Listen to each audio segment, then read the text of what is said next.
remote participation only. You can click on the agenda page at the License Commission website there and join the meeting.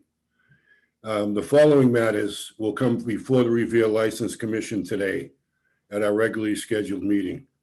The meeting was previously filed with the city clerk. The first things we'll do is go over the applications submitted for consideration. Item number 1, Triangle Pro Inc., DBA Billy T's, 441 Revere Street. Jin Fang Wang is the manager. This is an application for a transfer of an all-alcohol restaurant license.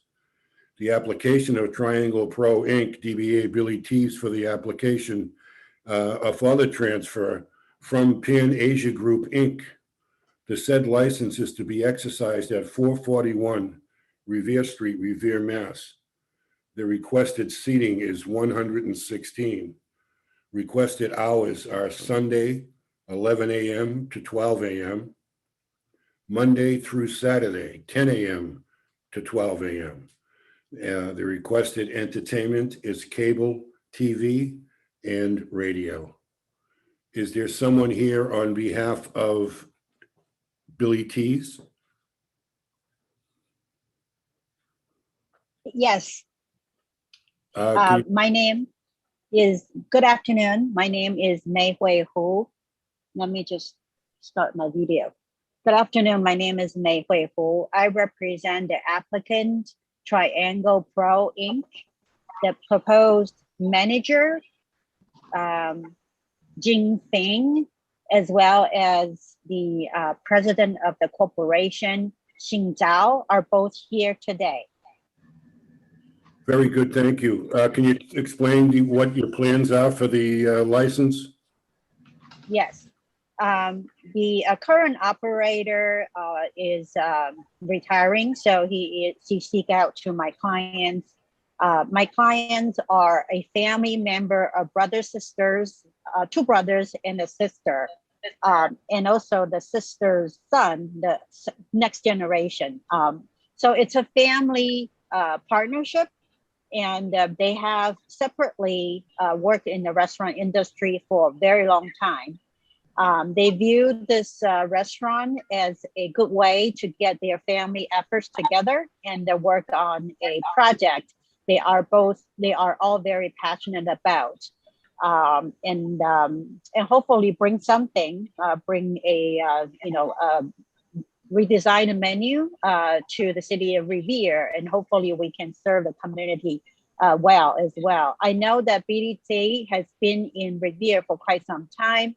COVID has been difficult for restaurant businesses, and we understand why they want to just move on.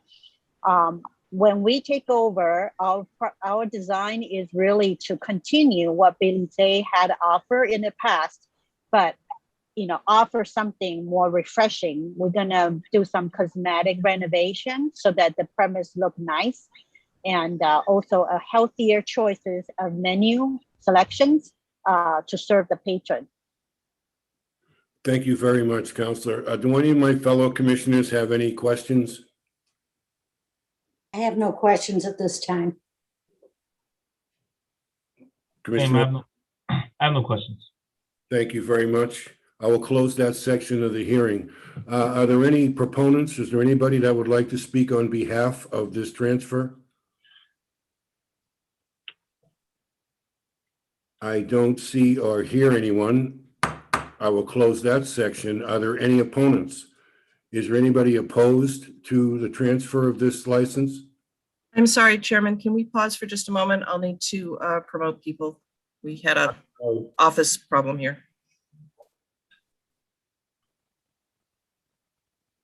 Yes, I see Councilor Rotundo has asked to speak. Yes, due to difficulty with my Zoom, I would like to be a proponent. Very good. Thank you very much, Councilor. Do you want to say anything on behalf of the licensee or just be recorded as a proponent? I know the establishment well. I know the operation before. I have faith in their succession, and I wish them well, and I support this fully. Thank you very much, Councilor. Are there any other proponents? Is there anybody else that would like to be heard? To the extent is necessary, the current license holder is fully in favor of this transfer. The applicants appear to be very well qualified. In fact, one of them has been an employee of Billy C's for quite some time, is very familiar with the operations, and I look forward to a smooth transition. Thank you very much, sir. Your name and address, please? My name is Michael Ward. I'm in Boston at the Pilot House, Lewis Wharf, 02110. Thank you very much. Is there anyone else that would like to be a proponent?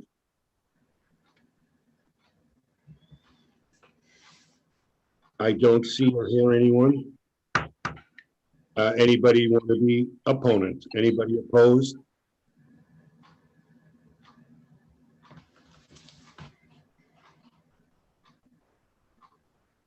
I don't see or hear anyone. I'll close that section and we'll open it up to a discussion amongst the commissioners.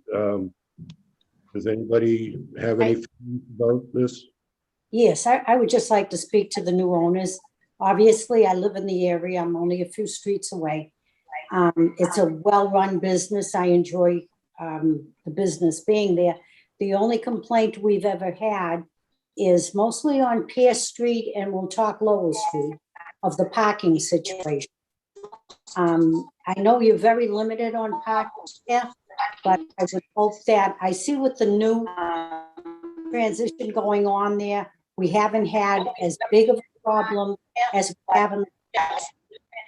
So if you could just make them aware that there is a parking problem on these streets here, and make sure that they keep the customer parking in the parking lot, not on the private streets.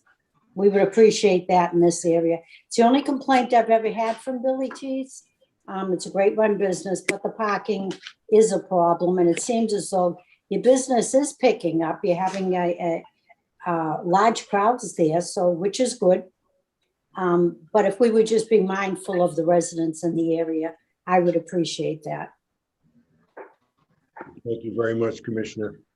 Does anybody else have anything to say? Daniel, do you want to chime in on this at all or make a motion? I reviewed the application and I have no issue with it. Sounds like the proponents issued a pretty good representation of the new owners that are coming in. I'm confident that they'll do a great job. So I'm in support of it. Very good. So I'll make a motion to approve this application. I'll second the motion. Very good. The motion is approved for an application of transfer of an all alcohol restaurant license. The application of Triangle Pro Inc., DBA Billy T's, for a transfer of an all alcohol restaurant license from Pan Asia Group Inc. is approved. The license will be exercised at 441 Revere Street, Revere, Mass. The requested seating is 116.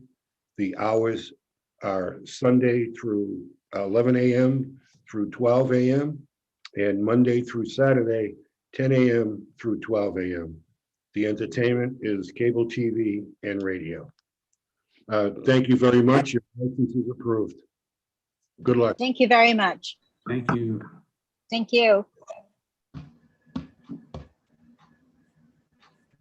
Item number 2. Fiesta Shows, Seabrook, New Hampshire. John Flynn is manager. This is an application for a carnival license. The application of Fiesta Shows for a carnival license to be exercised at the parking lot at 565 Squire Road, Revere, from May 20th, 2021 through June 27th, 2021. With requested hours of operation being 5 p.m. to 11 p.m. Is there anybody here speaking on behalf of Fiesta Shows?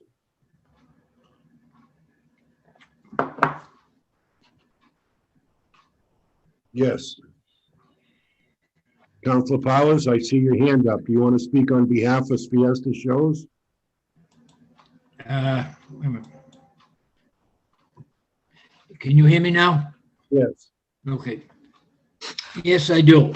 Fiesta Shows has been coming to the city for at least 2 decades that I know of.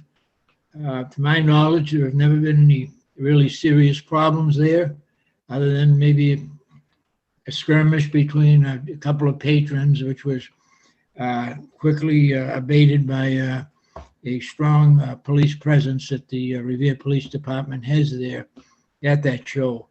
And there's always been a lot of money coming back to the city for recreation programs for the children in the city. And I think this is a positive thing. I mean, when we can have an outfit like that come in, people can enjoy themselves, and we can also get money back that goes into recreation. And I know I don't have the exact amounts, but I know it's a considerable amount. They award checks to just about every league in the city. So I want to speak fully in support of that this evening. Thank you. Thank you, Councilor Powers. One thing that we need to discuss, we need the applicant here, number one, before we'll even consider it. But there are some other issues with the license that need to be addressed. You know, the security issue, because for quite a long time, I know that Fiesta Showcase Cinema has provided closed circuit TV support and has, had put up cameras specifically for the carnival. And I'm not even sure at this point, and I think it's been addressed by a couple people, that they even have permission from the new owners to operate a carnival. So before we can even discuss, these things, I think we need to clarify those issues. I don't see the people here. I see Councilor Zambudo has indicated he wants to speak. Yes, Councilor. Thank you, Mr. Chairman. I appreciate it. I understand you have a special meeting on Monday. Is that correct? Yes, there's one already scheduled. Yeah. So can we add this to that agenda? That's a possibility. I'd have to ask my fellow commissioners. Okay. Well, I would appreciate it if we could do that. There are some situations to be worked out. There are plans to work it out, and it should be resolved by that meeting. And I would ask the commission to please consider doing that. So because I too am normally in favor of this. There are some concerns that need to be worked out, as you did state, and we're in the process of working that out. So I would appreciate it if we could do that. Thank you. Thank you. Thank you, Councilor. Does anybody else that would like to be heard on this?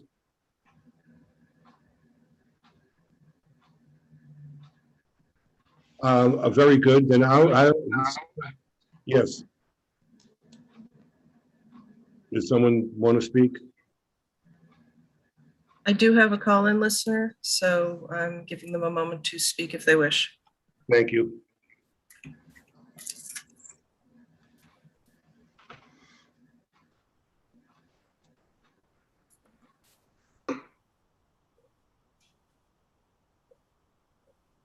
They don't seem to wish. Okay, very good. I see Councilor Rotundo would like to speak. Go ahead, Councilor. Thank you, Commissioner Solovich. I think you make some very valid points, and I have faith in your decision-making on this process. I believe that there's a lot of things that need to be addressed before they can come to Revere, and you've pointed them out appropriately, and I support that. So until those issues are resolved, I would hope the commission would do its diligence as you stated. Thank you. Thank you, Councilor. Well, I would, at this point, make a motion to continue this until the 24th. At which point maybe the license applicant will appear and we can get answers to some of the questions that we have. So I would make that in the form of a motion to continue this agenda item until our next scheduled meeting, which is May 24th. So this will be a special meeting, obviously, for Fiesta shows. Well, there's already one scheduled because we had the issue of another licensee that there was a problem with the legal notices, so that we had already scheduled a special meeting for the 24th anyway. So we would just add this to the agenda item. Okay, well, I'll second the motion for us to add it to our special meeting on Monday. Very good. Thank you very much. So that motion is granted. This item number 2, Fiesta Shows, will be addressed at our special meeting, which is scheduled on May 24th. Thank you very much. And also, Commissioner, it will give Councilor Sereno a chance to attend, because I guess he's had some concerns also. So if we can notify him that there will be a special meeting on Monday regarding the Fiesta Shows, would be helpful to the commission in making a decision. I thank you for doing that. I appreciate it. I see Deputy Cheever. Do you want to speak on this before we close this matter? If you would allow. First, I apologize. I was on the link. I think I had the wrong link. So, you know, the usual. I was able to get in. I have, because of the property transfer, I gave you guys, I gave the commission a communication I got from the people who are acquiring the property. At this point, they're telling me they're not interested in having Fiesta Shows on their property. That's a change from Showcase. So I think there needs to be some side discussions between the new property owners and Fiesta Shows, if that is to be worked out. Our concerns are that as soon as the property is acquired, water is going to be cut to the building, and water is going to be cut to the majority of the hydrants around the property. So there are some safety issues that need to be worked out between Fiesta Shows and the new property owner, if the new property owner decides to allow it to go forward. So there's a lot of loose pieces going on right now for what's going to happen with Fiesta Shows. Again, I apologize. I probably missed the conversation on all this already, but I just wanted to let you know what's going on. I've been trying to facilitate this to move forward one way or the other. And I didn't want us to issue them a license and then the property owner is saying, get off my property. I want to stay ahead of this for everyone. So hopefully that helps. Thank you, Deputy. Just to bring you up to speed, we had tabled it until our special meeting on the 24th to address those very issues, that and you know, the camera systems and things such as that related to Showcase and also permission. So thank you for clarifying that. Chairman, I have another couple of people who have raised hands, although I suspect that they are premature. Okay, well, It's the VFW. Do I want to move to the next item? I would say, Last item. Yes, I would say yes. Okay, very good, thank you. Item number 3, Joseph Leon Matolo Post, 4524, VFW US Inc., 61 Lucia Avenue. Daniel Zwicker is the manager. This is an application for the Matolo Post for an alteration of premises of an all-alcohol Veterans Club license exercised at 61 Lucia Avenue, Revere. Alteration is to restrict the license to the first story of the licensed premise. Is there someone here speaking on behalf of the Matolo Post? I see Mr. Wicker in the pool. yeah, the mic is not on. Unmute yourself, sir. Lower left-hand corner, there's a microphone. Just click it. There you go. Yes. Dennis Michella and Dan Zwicker are here. Okay. Can you tell us what your plans are for the Matolo Post, what this alteration of premises is about? We want to lease the second floor, the main ballroom, to a tenant. And that tenant is going to run functions just like we've run before. It's just too much for us as a VFW to do that. Very good. Do any of my fellow commissioners have any questions? Well, my question is the liquor license. How are you working that liquor license now for the functions upstairs? We haven't had it because of COVID. We've had no functions upstairs for over a year. There hasn't been any at all, Mr. Michelle? No, ma'am, we had none. Okay. I thought maybe there were a couple going on upstairs. Has upstairs been used for anything since the COVID?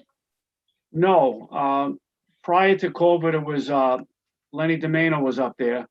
And Right, this would be the same circumstance, only a different rentor. okay, thank you. You're welcome. Very good. Commissioner O'Shea, do you have any? Yeah, well, I think you just answered my question. I was just wondering if the same owner is gonna be operating the whole building, but it seems like there's gonna be two separate licenses in operations at this one premise, so it makes sense that they're looking for just the first floor. So I have no opposition to that.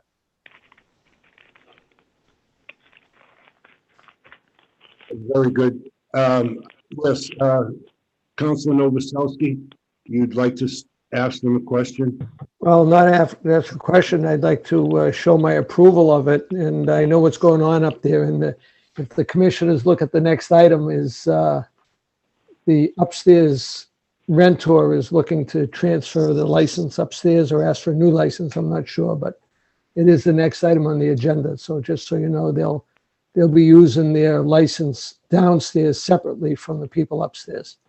And I believe that's what they're doing. But I know they run a good show up there, and you know, whatever we can do to help the veterans, I think it's appropriate. So thank you very much. Thank you, Councilor. Councilor Rotundo, I see you have your hand up. Would you like to speak on this? Yes, thank you, Commissioner Solovich. I wholeheartedly echo the same sentiments of Councilor Novoselsky. I support Mr. Micheller and his efforts and the separation of licenses, and more importantly, in order to allow functions to happen up there. I know when Lenny Domeno had it, they did an excellent job, and I have no doubt that the new renter will do just as well. And as Ira said, anything that we can do to support our veterans, I am in full support of, and thank you for allowing me to comment. Can I say something? I'm not sure what happened. I was disconnected, then connected again. I am a next door neighbor to the site. Ma'am, excuse me. Can you just hang on one second, please? Yeah.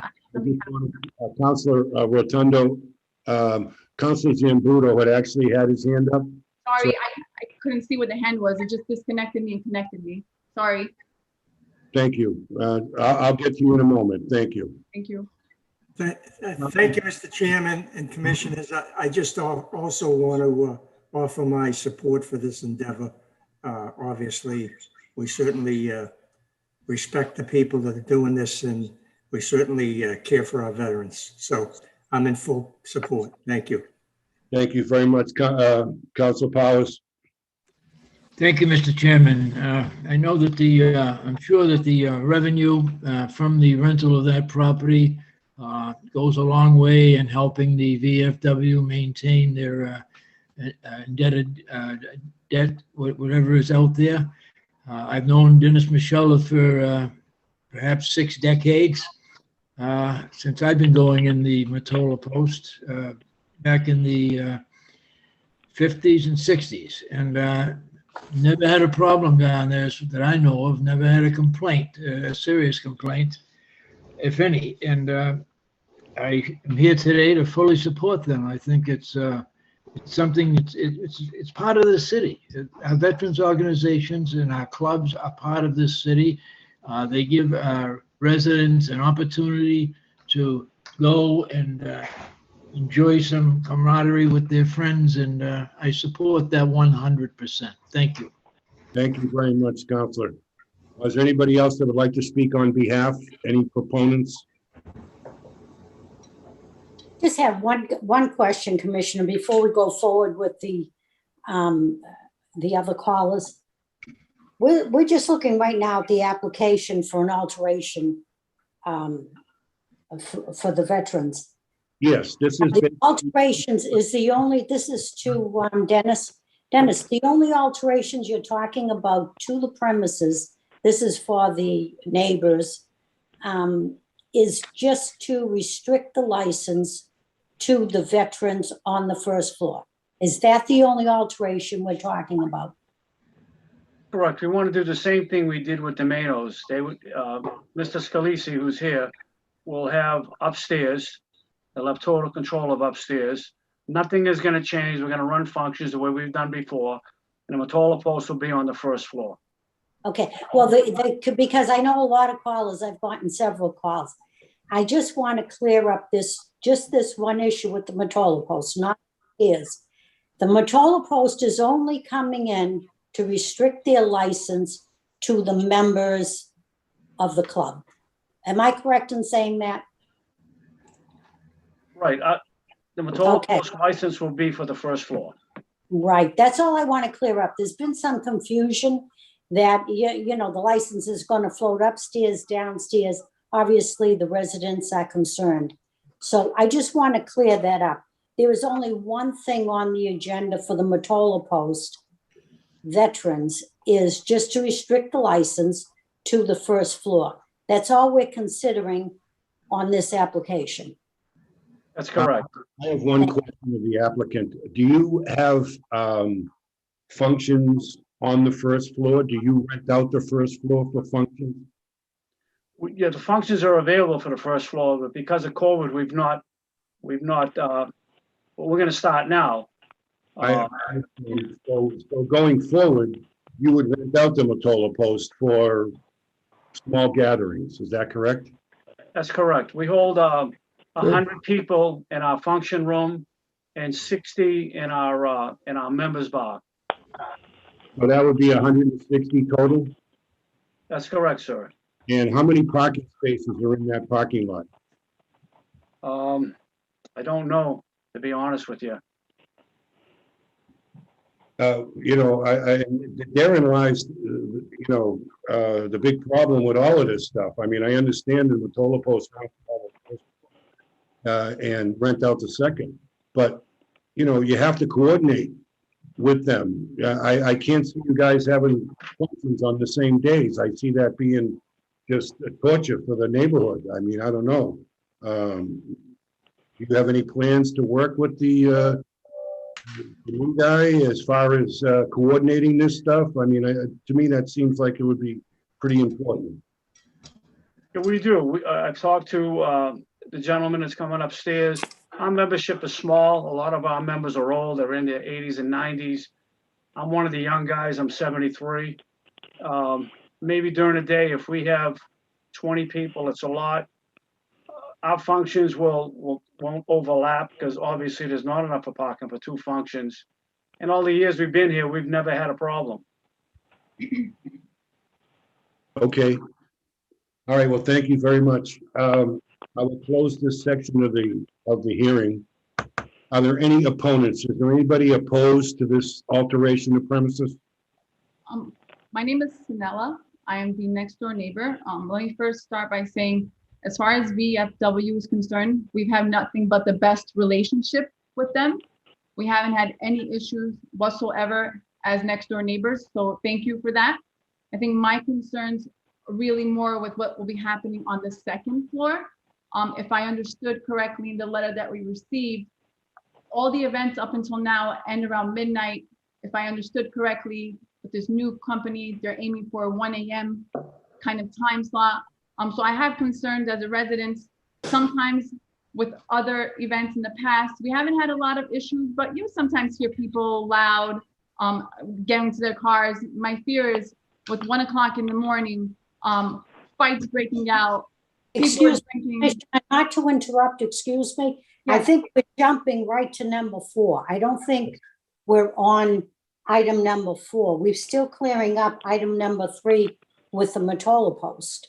Yes, ma'am. If you would hold your concerns on the second floor until our next item. We'll vote on this item, item number 3, which is the application for an alteration of premises. I would make a motion that we approve that. I'll second the motion. Very good. The application for the alteration of premises for Joseph Leon Mottola Post 4524 VFW US Inc. for an alteration of premises of an all-alcohol Veterans Club license exercised at 61 Lucia Avenue, Revere, Mass. The alteration is to restrict the license to the first story of the licensed premise building. That application is approved. Good luck with that, sir. Thank you very much. I want to thank everybody who spoke on behalf of us also. Very good.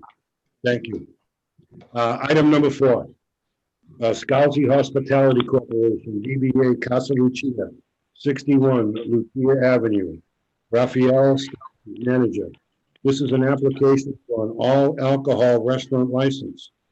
The application for Scalzi Hospitality Corporation, DBA Casa Lucia, 61 Lucia Avenue, 2nd floor, Revere, Mass. Raphael Scalzi is the president and manager. This is to be operated as a function facility with on-site catering and bar, set license to be exercised at the same location. The requested seating is 340. Requested hours are Sunday through Saturday, 9 a.m. to 1 a.m. Requested entertainment is movies, radio, DJ, amplifiers, karaoke, vocal and instrumental music, dancing by patrons, floor show, play, exhibition or trade show, and athletic event. Is there someone here speaking on behalf of Scalzi Hospitality Corporation? Yes, my name is. Address for the record, please. Say that again? Your name and address for the record, please. Raphael Scalzi, 66 Reservoir Ave in Revere. Very good, sir. Can you tell us what your plans are for this all-alcohol restaurant license? Yes, so the plans, I'm actually gonna cut the volume down. 1 moment. I don't know, turn the volume on.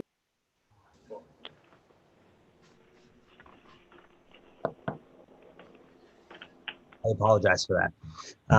We plan on amending the VFW license to just encompass the first floor like you guys just discussed, and I will be applying for a new license on the 2nd floor. I currently hold 2 liquor licenses, one in Marblehead, one in the I own 2 restaurants, and I plan on using this function facility exactly how it's been for the past number of years as a function facility for weddings, special events, citywide events, along that nature. Very good. Thank you, sir. Do any of my fellow commissioners have any questions for Mr.? Well, I'd like to hear from the speakers before I make any comments. The only one thing I will say at this point, you have worked with the vets and so that there will not be 2 functions going on at the same time between downstairs and upstairs. We have discussed that, yes. We're going to be sharing schedules on events. They're going to have my schedule for events a good amount of time in advance for us to avoid that as much as possible. I personally do not want 2 events there because I'd like that whatever event I book can utilize that parking lot. Okay, I just wanted to clear that up before we get our call. Thank you. Thank you very much. Commissioner Orsina, do you have any questions for Mr. Scalzi? I do actually. I noticed in your application you're seeking 340 seating. Is that correct? Yes. That's what, 30 or 40 higher than the previous applicant. Why are you seeking 340 as opposed to 310? From what I'm aware of, the last applicant had 340. If I had made that mistake, we could amend that. But from what I was aware of with the paperwork that I've been discussing with the VFW, it has been 340. But if that's something that needs to be changed, we can. Well, are you aware what the maximum allowable amount of folks in that particular premises on the 2nd floor is? Yep. On the 2nd floor coming in, there's a max capacity sign of 340 that was there prior to my arrival. So that was the assumption that I had that. And how do you plan to address the issue that a lot of the neighbors and the folks in that neighboring community that abut this particular location has a significant issue with the parking? It seems like when Casa Lucia events are held there, it seems like the streets and the neighboring streets are riddled with vehicles. How do you plan to address that coming in as a new tenant? So coming in as a new tenant, I'd like to work with the neighborhood as much as possible. Me being a lifelong resident of Revere, the last thing I'd like to do is, knocking along with my neighbors. I do not envision having an event for 340 people at Casa. It would be an extremely tight event. We're looking for something more comfortable, especially now with COVID, even something with social events. So although that the capacity might be that number, it's not necessarily something that I would even encourage, or knowing that it would be a nuisance to the neighborhood.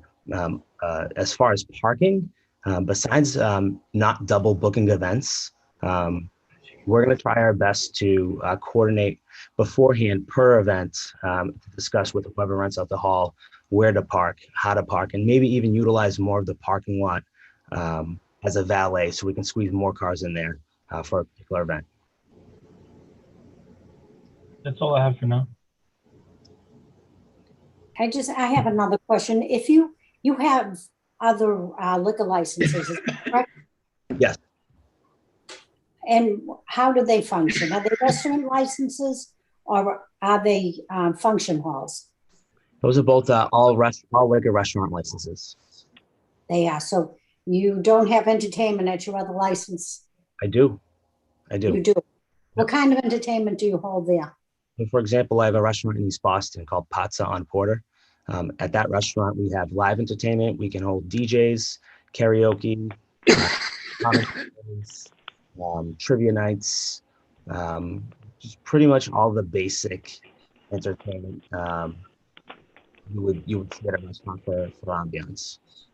Okay, so you're accustomed to working with large crowds? Yes, definitely. We definitely got to work with large crowds. Okay, thank you.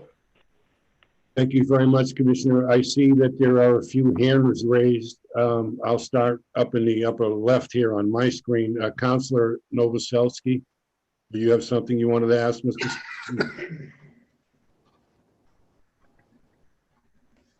Councilor Novoselsky?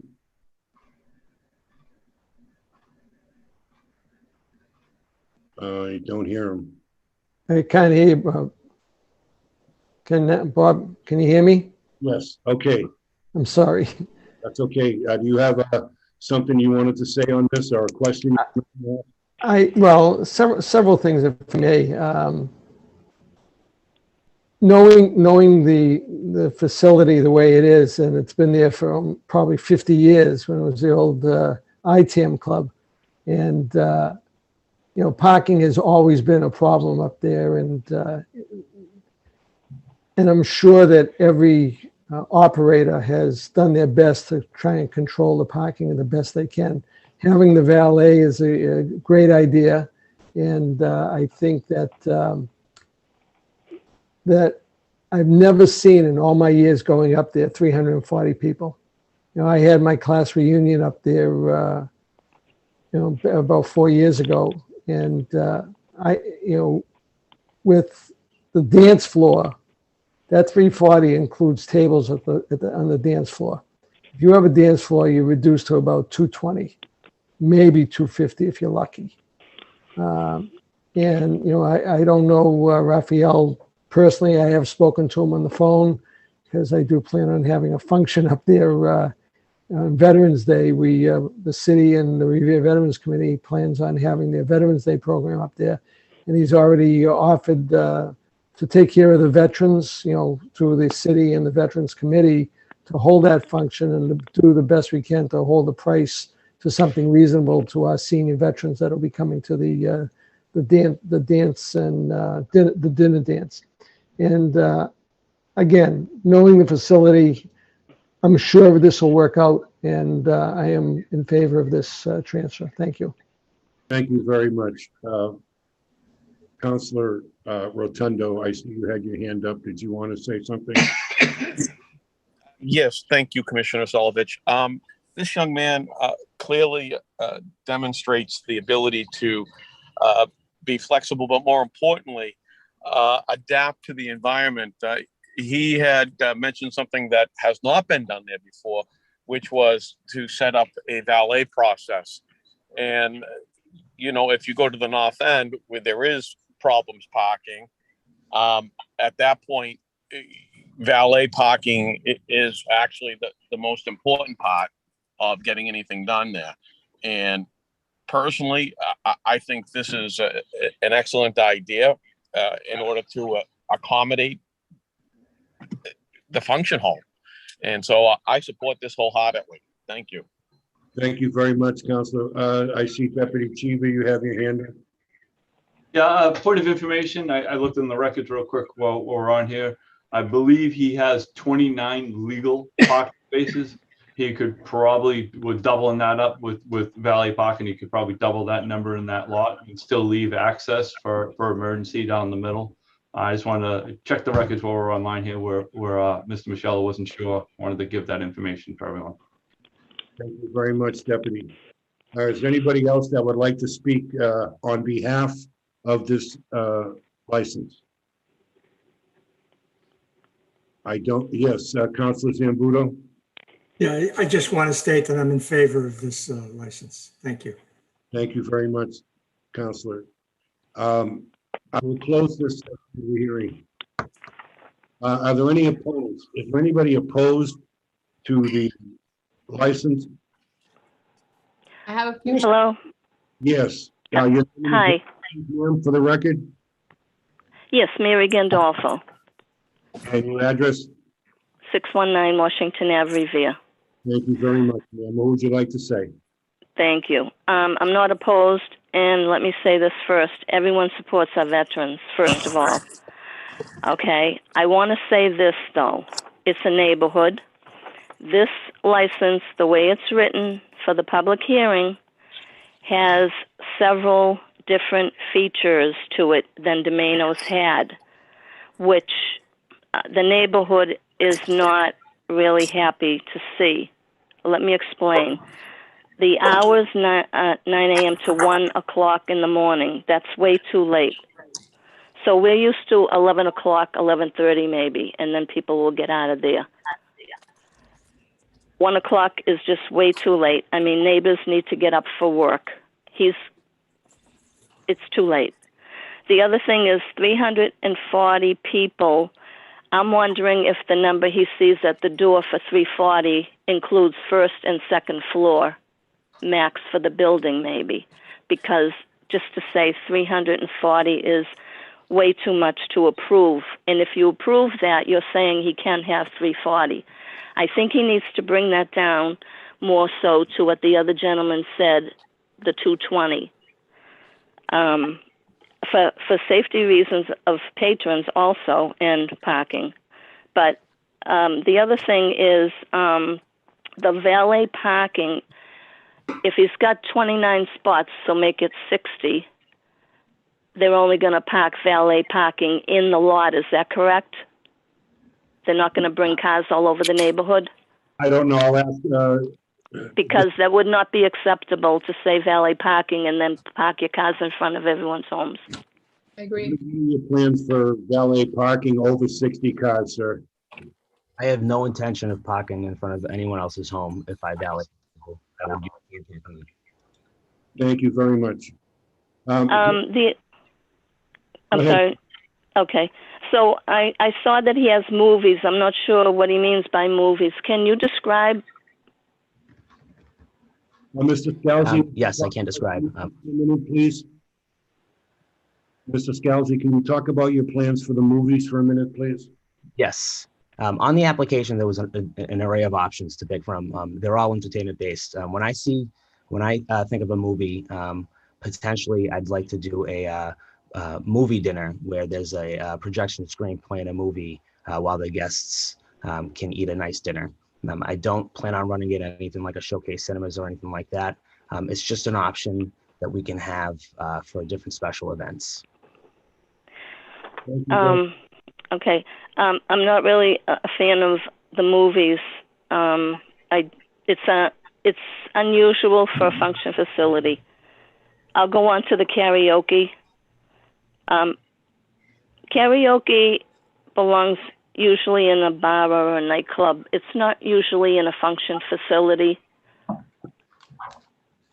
Well, And this is a family-friendly neighborhood. We don't want to turn it into a bar or a nightclub scene. We really don't. all right, well, Yeah, and dancing. Can you explain the dancing to me? The Describe. dancing alongside the karaoke are just two things that you do see at events like this. For example, if somebody has a wedding or a quinceañera, there's a dance floor for them to dance on while the DJ plays music. Right, I understand dancing at weddings and that type of thing. Weddings or birthday parties, functions, family-friendly functions, right? Is that what you mean? That's exactly what I mean, yeah. Okay. Okay, we just wanted to make sure that's what the dancing was. And the floor show, can you explain the floor show? So I plan on, and I would like to, with this commission's approval, using this dance floor to really any capacity of entertainment I can, not in any sense a floor show with, anything negative. But if a family-friendly event or an event wants to come to Casa Lucia and utilize that dance floor for anything special, I'd like to give them that opportunity because that's what the function of the dance floor is. Okay, so generally family-friendly functions and community functions, there's get-togethers, there's music and there's dancing, but I am not a fan of a floor show without a deep description of what your floor shows are. And forget about dancing, we already went through that, but the floor show, I don't think that belongs in the neighborhood. And can you describe exhibition? If there was any potential rental of the Casa Lucia space to expo any corporate products or anything to the public is what the function facility can be used for. Okay. And the athletic events, a description, please? I would say an athletic event for Casa Lucia, it's obviously not a field or an athletic stadium. Anything along the lines of an event to do anything athletic that is capable of doing at Casa Lucia, I'd like to offer that. Okay. I would be against an athletic event other than an athletic party at the end of the season when our team won. That type of thing would, an athletic function party when the team won or the end of the season type of thing with trophies. But I am against an athletic event. Let me just say, the neighborhood really wants this facility to be, what it always has been, family-friendly, community-friendly function facility, not a big, barroom, drinking, nightclub. We don't want that at all. This is a neighborhood of families, children, grandparents, people who get up for work very early in the morning and, take pride in their homes. People have done a lot of work on their homes to keep their homes nice, and people have pools in their yards. So, they want it nice in the area day and night, and they don't want 1 o'clock in the morning. Who will be responsible for the second floor? The club is responsible, the veterans are responsible for the first floor, it seems. Who is responsible for the second floor? that would be the license holder, Mr. Scalzi. The new license holder, correct? That's correct. Okay. I just wanted to have that spoken. Now, ma'am, Mr. Scalzi, you're a Revere resident, right? Lifelong. Are you lifelong Revere resident? So you understand the city, you understand the people and getting along with them. I think, ma'am, if you give them a chance, that you'll see that you'll be able to work with them and you'll be able to work out some of these, issues that are causing some of the problems. Thank you. I think it's better always to work this out ahead of time as much as possible than to wait till later on when you approve 340 people. it's very hard to turn anything around. I But understand, and the neighborhood we has haven't, lived here a long time, and there's a lot of homes and families. yes, Sir, can I ask you, Mr. Scalzi, in your Boston restaurant, how many patrons do you see? Between inside and outside, we have a total of 210 guests. Okay, and how about the Swampscott restaurant? In Marblehead, including outside, we can fit 85 guests. 85 guests. In the Boston restaurant, I'm sorry, in the Boston restaurant, where do people park? East Boston is very tight. Yep, we have a parking lot. For how many spaces? About 40 spaces. 40 spaces, and you said how many people come? 210. 110? 210 is what. 210. Okay. Well, I did state my concerns, and I know a lot, and I'm saying a lot of the neighbors are very concerned also. So, as I said, we have nothing against the veterans or the Veterans Club. We just want to make sure that upstairs is a family, neighborhood friendly, not with karaoke, not with a lot of late night drinking, not 1 o'clock in the morning and cars parked in front of our homes. That's not what we want. Domino's did a pretty good job. I would stick to the numbers he had and the way he ran it, and I think everyone would be happy. But I can see the way you have it listed with all this other stuff, as I spoke, people are not going to be happy, and it's going to create unhappiness for, it won't work out very well. Thank you very much for your input. We appreciate it. Thank you. Thank you. Okay, I would just, like to speak in opposition. Is anybody else opposed to this? Yes, please. Can I get a chance to speak? I just want to do one point of interest, please. They're Yes. talking about the parking and the parking. We do have to move this meeting along. There's a lot of speakers. Parking, Revere residents now, if you're not a Revere resident and you don't have a sticker on your car, by midnight, you could be towed. So I think that kind of cuts down the concern of people coming into our city and staying till 1:30. You will have to find parking other than on the private streets.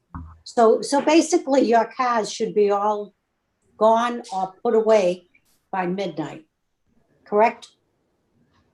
Yes. You're aware of that. You live in the city, so you know that. So by 12 o'clock, I don't think there'll be any cars around the neighborhood, just to clear up those questions that everybody's concerned about. And rightfully so, they should be concerned. But by midnight, all cars without residential stickers on them can't be parked on the streets anyways. So thank you. I want to bring that to the attention. Ma'am, did you want to speak? Yes, please. Thank you. My name is Sanella Jones. I'm at 81 Lucia Ave, right next door to the Veterans Club. Again, I started talking earlier.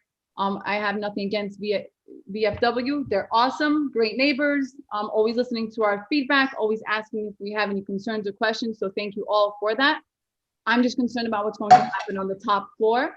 Raf, I don't know anything about you or your businesses, so please, I don't mean any disrespect when I share the same concerns that the neighbor that just spoke did state.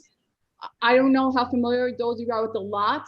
I find it very difficult to believe that 60 cars are going to fit in that lot and still be safe. It is not that big of a parking lot, and these streets are almost always used during the events. I understand that Revere residents only can park on the streets, but the letter did state that the business would run till 1 a.m., so that will be a problem.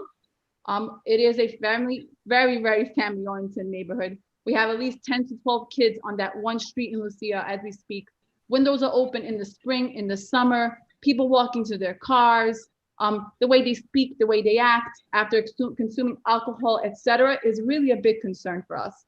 And the way what the description stated in the letters we received, it really made it seem like it was going to be not so much so a function hall, but more of like a every night, come as you want, karaoke, drink, have lots of fun kind of thing. So Raf, thank you for the clarification. but I am very concerned as a resident. Again, we have a great relationship with the Veterans Home, and I appreciate that. And what we had until now was great. Once in a while, you have some events, no big deal. With this new change, I can foresee that there are going to be a lot of events happening. This area is no longer going to be a nice, quiet West Revere street. It's going to become something that should be in Boston, and that's not okay. It's not. That for the sake of our kids, for the sake of our property someday, I mean, who's going to want to purchase a home next door to a place like this? So it's impacting us big time. And again, no, I don't mean any disrespect to anybody. In any way, I don't know the company. I'm sure you have a great reputation, but I think it's important that you understand it will change our neighborhood. And I have valid concerns, I believe, and I share the same ones as the other neighbors there. It's a very quiet neighborhood. It should stay that way. And I don't think it is going to stay that way as much as you try, unless you're going to guarantee police detail until every event is over, that they're going to be there and making sure everybody's clearing out, nobody's getting nasty on the street, our kids don't have to witness this, or even, God forbid, something violence happening. I mean, my child's window faces directly the restaurant. Like, you know, God forbid something happens that you cannot control because of some of your guests, it can be a problem. So I'm all for helping local businesses and helping, you know, the town of Revere and people prosper, especially during these times. But I have a lot of concerns, and many of the parents in our neighborhood, some maybe don't feel comfortable calling in, maybe English is a second language, but there really are some valid concerns. Thank you very much, ma'am. And I definitely understand your concerns. I just got a couple of questions, sir, Mr. Scalzi. This is not going to, is this going to be a restaurant open to the public every day kind of thing? Or is this an event function only? Because I feel like the description of the application might give that off. I just want to give the events that come in here the opportunity to potentially have a karaoke or a dance floor for their events. I own 2 restaurants, and the last thing I want to do is open up a third. This function facility is going to continue to be what it is, a function facility. As I'm seeing now from when I'm talking to potential clients, I'm looking at Friday, Saturday, and Sunday events, which is probably what's going to happen and what has already happened in the past in this neighborhood. I don't envision this being a nightclub or a bar area where every night people are leaving until 1 a.m. I put the max I was allowed per the city of Revere to give me an opportunity to potentially have that hour. I don't, even at my other restaurants, like to stay open too late. I do own restaurants. I do have security at my other restaurants. They're very nice places. I'd like to think that me coming into your neighborhood is a good thing because I know what I'm doing, and I'd like to prove to you that I know what I'm doing. I don't want to cause concern for the neighborhoods because of a karaoke or a dance floor, but I would like to give my events that come in here the opportunity, if they have a wedding, to do some karaoke with their guests, because I've seen that done at weddings a lot. Again, with the parking and the late night crowds, I don't envision bar fights. This isn't a bar. This is where a group of guys might be having a wedding or possibly a bereavement during the day, celebrating someone's life. So I want to use this as a function facility. There's a lot of events that could happen in Revere, but I do want to give my guests that come in here and rent the space out some flexibility. And that is all. Hopefully, I've expressed that to the best of my ability, but I'd really like to continue to do what I think I'm good at and do it here in Revere. Well, thank you very much. If you could just, you said you've been in negotiation with some people about events. What type, you don't have to get into specifics, but what type of events? So maybe that would allay some of the fears of the neighborhood as far as what type of things you're planning on bringing in. We're seeing a lot of requests for quinceañeras, a lot of requests for quinceañeras, weddings as well. But I've noticed that since we just put that Facebook page up, it's quinceañeras. None of them are running till 12. One of them asked a request to run till 12. These are all later in the summer. We're looking at 4-hour events, 6 to 10, possibly 8 to 12. Again, only one event asked for that time frame, but these are family events. Weddings are family events. That's. Raf, you, All right, thank you Raf, very you much. Raf, you- Excuse me. sorry. Councilor Lindo, I see you have your hand up. You'd like to say something. Yes. Are you acknowledging me, Commissioner Solovich? Yes. So I'd like to point out a few things in which I'm not trying to make an argument one way or the other. Historically, my daughters actually went there for their dance recital when they were at Mantia's dance studio. They did their recital there many, many years ago. What I would suggest to the new operator is that they might want to talk to Stop and Shop and so forth in the area businesses and valet towards there. And for the residents, I'd like you to know that we do have a resident parking program. So if these people are parking in your neighborhood, they're going to get ticketed and some of them may get towed. So that will take care of that issue on its own. And I'd just like to make that point noted. Other than that, I do support the applicant and I have full faith in the commission. Thank you. Thank you very much, Councilor. Mr. Scalzi, let me just ask you 2 quick questions. How do you feel about bringing your occupancy down to what the last operator of that space had it at 250? Is that something that would be something you could live with? I'd like to keep the occupancy at exactly what this building is supposed to have the occupancy for. I don't want to potentially lose it. I'm stepping into something that's been here for 50 years. So whatever the allowed occupancy is, that's always been in place, is what I would like to keep it. I think that's fair for. I guess we would need clarification then. Is the 350 occupancy for the entire building, which would make it minus 160, which would bring it down to what is 180? It is for upstairs. Downstairs has its own occupancy. I see Deputy Chief wants to speak. Let's see, he may be able to clarify some of this. The 340 is for upstairs. For upstairs. Yeah, Okay. the other 2 rooms have their own occupancy. So the 340 is not for the entire building. Thank you. If you want, I can tell you the other 2 occupancies. It'll just take me a second to open the file. I looked at it while you guys were talking. Yes. Okay, well, thank you very much. Does anybody else have anything else they want to add to this discussion? Make a quick comment. You're muted. Can I make a quick comment? When we first came here about 3 years ago, we met with all the neighbors and we explained to them that we were gonna help the neighborhood, that any complaints they had, they could call us. All the outside doors are closed. We're not gonna allow people to leave drunk. I'm a former police officer. The new commander is a current police officer. We want to be neighbor friendly. And, you know, this building has been here a long time, and all the years we've been here without any problem. If anybody has a problem, they can come and talk to us. And I guarantee that with Mr. Scalise, we screened him. We didn't just let him come in here. We checked his businesses out.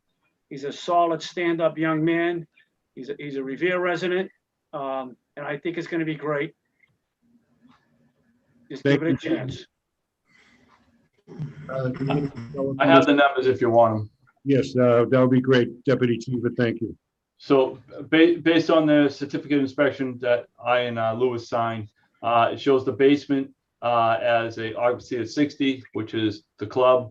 The first floor, other entertainment space is 110, and then it shows the second floor is 340.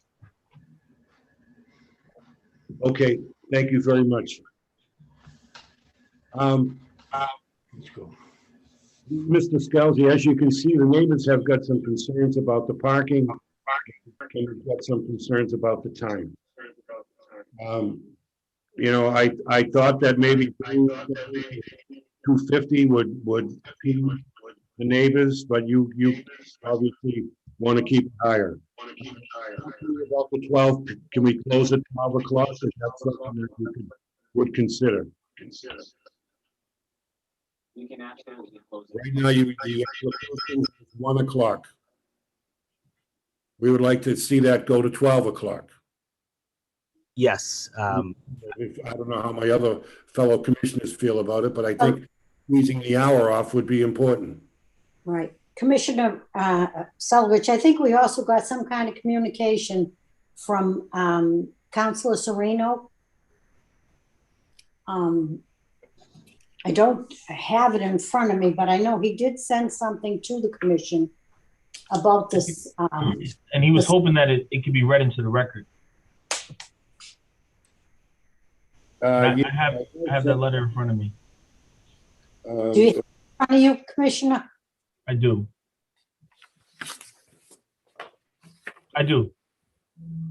Okay, I think we should read that into the records.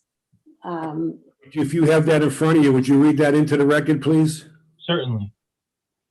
This letter is dated May 19th, 2021 from Counselor from Ward 6, Richard Sereno, addressed to the Revere License Commission. It says, I write to you in regards to agenda item number 4, the application for an all alcohol restaurant license.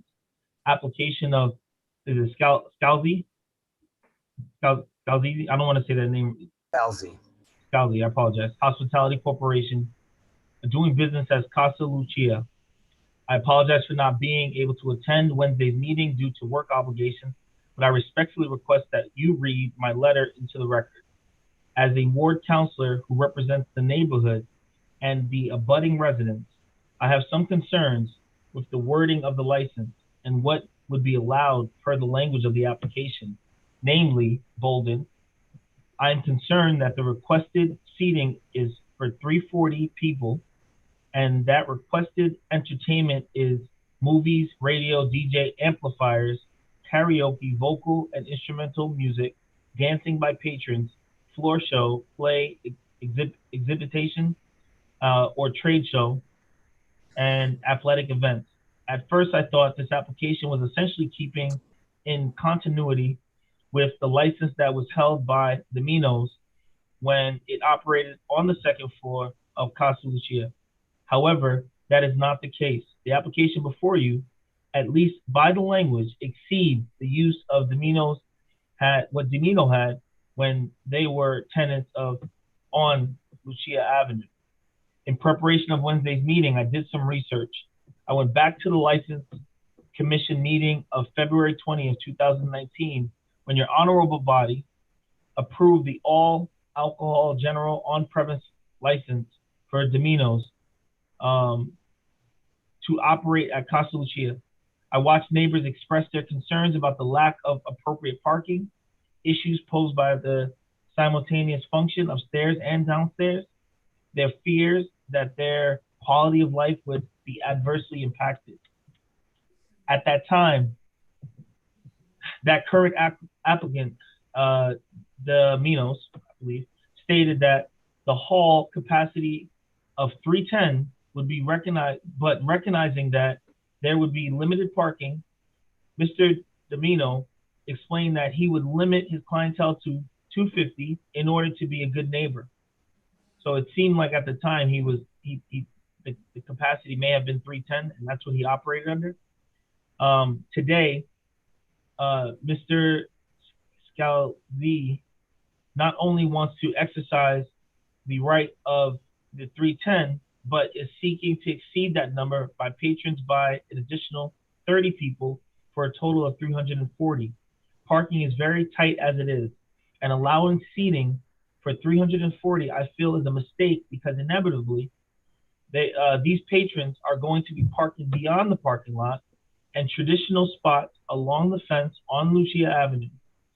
Mr. Scalzi, and I apologize if I'm saying your last name wrong, should follow Mr. Domino's approach and limit capacity to 250. Additionally, Mr. Domino explained that the types of function he would be hosting were catered events functions, such as weddings, showers, and bereavements, though there may have been an occasional comedy night when Mr. Domino operated at Casa Lucia, there were not any floor shows, trade shows, athletic events, or even karaoke, vocal, instrumental music with dancing. My concern is that by including this type of language could open the floodgate to larger scale events or even a nightclub-like atmosphere that would attract a rowdier crowd and thus leading to issues like the city has seen at establishments, the old Wonderland Ballroom site, where Casa Lucia is in a residential neighborhood. The events that Mr. Domino described are more in line with what is appropriate for the area than what is described in the current application before the board. Finally, as your honorable body deliberates on this matter, I would respectfully request that if the capacity increased beyond the 250 agreed upon when Domino's operated the second floor, that the License Commission stipulate that no function or event on the first floor or second floor can occur simultaneously with another event on the opposite floor, essentially one event at one time. With that limited parking as it is, it really is important to not have both upstairs and downstairs operating at the same time. I have spoken with a few of the neighbors who have expressed similar concerns to the ones outlined in this letter, and I share and echo their concerns. I would anticipate that there will be some residents on Wednesday's virtual meeting, and I would respectfully ask that the License Commission take both my concerns and the residents' concerns into consideration when deliberating on this application. I am confident that your honorable body will use its best judgment in listening to and helping to mitigate these concerns. Thank you for your consideration. Signed, Richard J. Serino, Councilor, Revere City Councilor, Ward 6. Thank you, Commissioner Osina. I'd like to interject if possible. I'm sorry, sir. I'd like to interject if possible. I didn't catch that. I'm sorry. He's asking to interject and be heard on the record. Oh, sure, please, by all means. I do want to say to the residents in the area that I will not turn this into a nightclub. I plan on using this for catered events such as weddings, quinceañeras, special events, anybody that wants to rent out the hall for any family-friendly event. I do not, and I will say, maybe I got confused with the question earlier. I do know that it is 340. It's not 310. It is 340, the capacity. I do not plan on having events for 340. That is going to be a major operational headache for me, and I do not intend on doing that. I don't even want my events to lead late into the night. I think that what you're going to find as me as your neighbor is a conscious of the neighborhood, conscious of my neighbors, and I'm going to take all of this into account managing Casa Lucia going forward. Again, this is not going to be a nightclub. The karaoke is not going to be something that's installed there every single day. It's going to be an option that a wedding might have or a special event. Just like Councilor George Rotondo said, his daughters had a dance recital there. I think that qualifies as a floor show. I could be mistaken, but to me, that sounds like it's a floor show as well. If a recital would like to take place at Casa Lucia, that's usually during the day, and that does not lead into the late hours. So hopefully that answers all your questions. I understand that you guys might have some apprehension of a new operator in the neighborhood, but I don't plan on doing really anything different than Domino's did. Domino's owned a restaurant. I own a restaurant. He catered events. I'm going to be catering events there as well. And hopefully, I've explained myself to the best of my ability. Can I just say one thing to Mr. Scalzi, please? Thank you for trying your best to hear us out. But I also think you should trust in the previous management. If they said that 250 is more doable, that's something that should be taken into consideration. And the previous owners, I mean, they had so many functions. They had experience. There's a reason they went from 310 to 250. So really pushing for 340 is, I don't know. I'm not professional at this, but I have to trust previous owners' experience with the area and the space. Just some input, Again, I'm not a professional. Where the confusion is, the certificate of occupancy. So this building is allowed 340. Yeah, nobody's doubting that. I do not plan on having an event for 340. I can tell you right now that 250 is even a very large scale wedding here. In any quinceañera or wedding that's considering 250 people, it's probably not going to happen at Casa Lucia. They're going to look at other wedding events like Venezia in Quincy or somewhere else. I envision, well, most of the event requests I've been getting now are anywhere from 80 to 150 guests. There is the ability to have more, but I don't want to be the one responsible for changing the certificate of occupancy for this building. That has nothing to do with me. I'm not the property owner. I'm just somebody renting. So I can't say, hey, change that. I can tell you that 250 is a large number, and I do not plan on having 340 guests in there at one time. Well, I mean, we don't need to change the occupancy to. Commissioner, I think we should just get on with this hearing. I think we're going over the same calls. But as far as the occupancy, yes, you're allowed to have, as Jiva said, you're allowed to have 340. But that doesn't mean that the board cannot exceed that. But it doesn't mean that the board has to stay with that number of 340. I personally think 340 is a little much for that area. If you put 3 people in the car, you're not going to have enough cars there. And as far as large functions, I think that would go through Lieutenant Randall, whether you need security there or not. So you would have to deal with the police department. But I think we've gone over everything. I think that, the commission knows what we can and what we can't do. I think you've already expressed that you weren't concerned about a 12 o'clock closing. And, the city does not have a function hall. We don't have anything. So even myself as a lifelong resident, when I have a function, I do like to be local. I do. So I think we need that. But again, the residents, the taxpayers, that's my concern. And the other thing was just one question that I wanted to ask, not to open up this hearing again, but as far as the cooking, are you saying you're going to cook on the premises, or you're transporting it from your other restaurants? Is that what you're going to do? Yes. So you're not going to have cooking on the premises either? No. Okay. So I think all my questions have been answered, and I think it's just up to the commission how we want to go with this. And of course, my main concern are the neighbors and the ward councilor. Thank you very much, Commissioner. Does anybody else want to be heard on this before we move to motion and a vote? I don't see anybody else. I guess I'll start it off by saying I kind of understand what the residents are saying, and if 340 isn't a number that you're comfortable with patrons in the place, because it's a big event, the neighbors feel comfortable at 250, and they feel comfortable at 12 o'clock. So I would, my inclination would be to do that and to see how that goes. I don't know what my other commissioners feel, but I would make a motion to approve this for 250 and to approve it for 12 o'clock. Well, I go along with the 12 o'clock. I think that's great.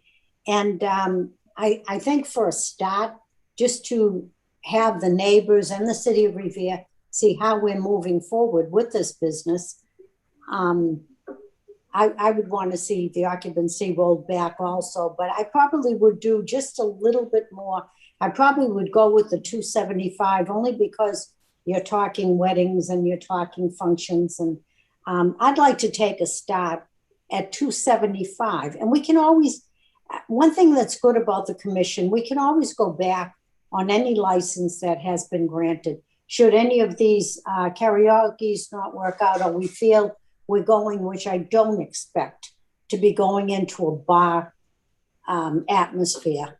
I have no problem with it. I've had many functions there myself. And, you know, it's a Revere residence, knows our street. So I'm fine with the 12 o'clock closing. I probably would just extend the occupancy to 275. Where you are speaking of the large. Nina, do you have feelings on this? Yeah, I do. I respect and certainly appreciate my fellow commissioners' position and certainly their subsequent proposals of the 250 and the 275. I certainly would move to allow at the 240 mark and give this tenant an opportunity to prove almost like a gentleman's agreement that he's going to be very conscientious about the occupancy and the neighbors. I am very satisfied by his representation before the board. And I have to note on the record that these concerns have been raised continuously by the neighbors with the other tenants, and not that their voice should not be heard and they should be taken very seriously. And I certainly can appreciate their concerns. It is a residential area, but I cannot envision a scenario where we're restricting a tenant who's doing everything that he needs to do on paper. He's represented to this commission, to my satisfaction, that he's going to do everything in line with what the previous tenant did, and give him an opportunity without such restriction. If it's approved for 340, let's see what happens. And like my fellow commissioners just said, Commissioner Granasso, the good thing about this board is that we can always change it if something were to arise. But to restrict it prematurely, I don't know if that's necessarily fair to him as a tenant coming in, trying to bring something, although it's not different in location, but in operation. He seems like he has a very good handle. This is someone who has a lot of experience. And I'd really like to wait and see how he operates before I restrict capacity and everything that comes with it. So I would move to approve the application as put, and we see how he operates, because we can always come back and change it. Very good. So you have a substitute motion to keep the seating at 340.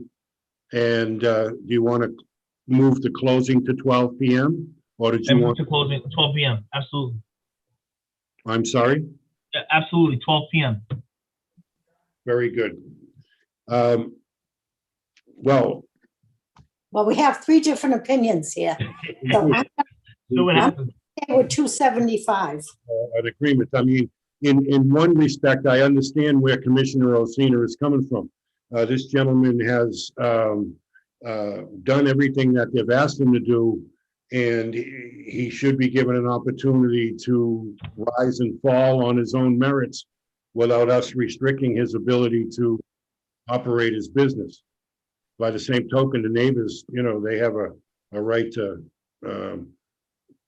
live on their street without all congestion but you know, I don't know. I think that it is a difficult question. I think I'm inclined to agree with Commissioner Osina that until there is, you know, a reason to restrict a gentleman, that we should allow him to run his business the way that he thinks it should be run,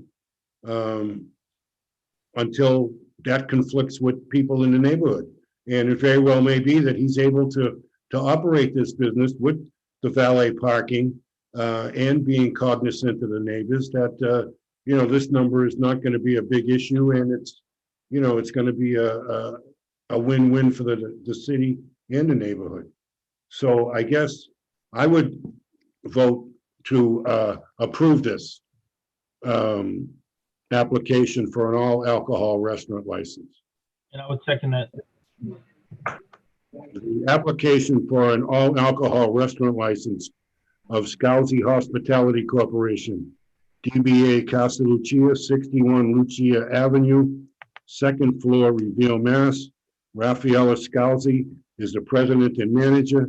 This is to be operated as a function facility. with on-site catering and bar. Said license to be exercised at the same location. The requested seating is for 340. And that's approved. The hours of operation are Sunday through Saturday, 9 a.m. to 12 a.m. The requested entertainment is movies, radio, DJ, amplifier, karaoke, vocal, instrumental music, dancing by patrons, floor show, play, exhibition, or trade show and athletic event. That license is approved. Thank you very much. Thank you. Item number 5, Coleman's Corporation, Taqueria Coloma, 425 Revere Beach Boulevard. Daniel Diego is the manager. This is an application for a malt wine restaurant license. The application of Coleman's Corporation, DBA Taqueria Coloma, for a malt wine restaurant license for an existing restaurant, said license to be exercised at the same location. The requested seating to remain at 15 inside, 24 outside. The requested hours to remain Sunday, 10 a.m. to 2 a.m., Monday through Saturday, 8 a.m. to 2 a.m. No requested entertainment. This application was continued from our April meeting. Is there someone here on behalf of Coleman's Corporation? Yes, that is me. How you doing? Hi, Mr. Diego. How are you today? Good, thank you. I'd be speaking for my father. He's right next to me. Very good. If you could just have your name and address for the record. Okay, so my name is Cesar Diego, and my father is Daniel Diego, and we are at 425 Revere Beach Boulevard. Thank you very much. And tell me what your plans are for this malt and wine license. Okay, yeah, so our plans is to bring in new customers with this license and to financially help the business out with this whole COVID situation that we had.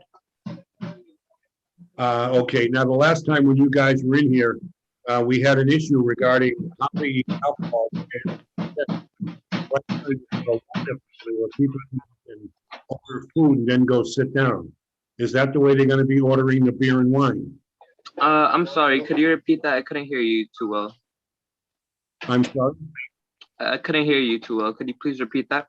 Sure. How are you going to be serving the wine and the beer? Yeah, so we'd have a waitress or waiter so controlling what the customers order. That way we have more of a control with that. Okay. Thank you. Any of my fellow commissioners have any questions? No, I have no questions. I've read over everything and everything seems to be in order. Thank you, Commissioner Alcina. Do you have any questions of this gentleman? No, I'm satisfied with the representation that the servers are going to control the distribution of the liquor and the malt liquor, and that satisfies the issue that patrons won't be able to just freely walk out the door if they're being served at their seated location. So I'm okay with the representations of the owners. Thank you very much. All right, well, I will close this section. Are there any proponents? Is there anybody that would like to speak on behalf of this? I see Councilor Rotundo. Yes, sir. Would you like? Thank you. Yes, Commissioner. Actually, I believe Council Powell was ahead of me. I don't want to overstep that. He raised his hand. I don't believe he hit his feature first. So, and just to be forthright. If I could wait until Councilor Powell speaks, out of respect, it is his ward. Very good. Whatever you'd like to do. Councilor Powell. Thank you kindly. Unmute, sir. Now. Yes, thank you. Okay, did I hear this right? People being served inside and purchasing and being able to go outside are being served outside? We didn't get to that point yet. I don't know. I don't see Mr. Oh, here he is. Okay. Counselor, can you answer that? How are people going to be able to sit at the tables outside and drink? Yeah, what we have planned on doing is that people will be able to order inside, and what we plan on doing for the outside is to fence up an area of the sidewalk. I've been talking to DCR about that.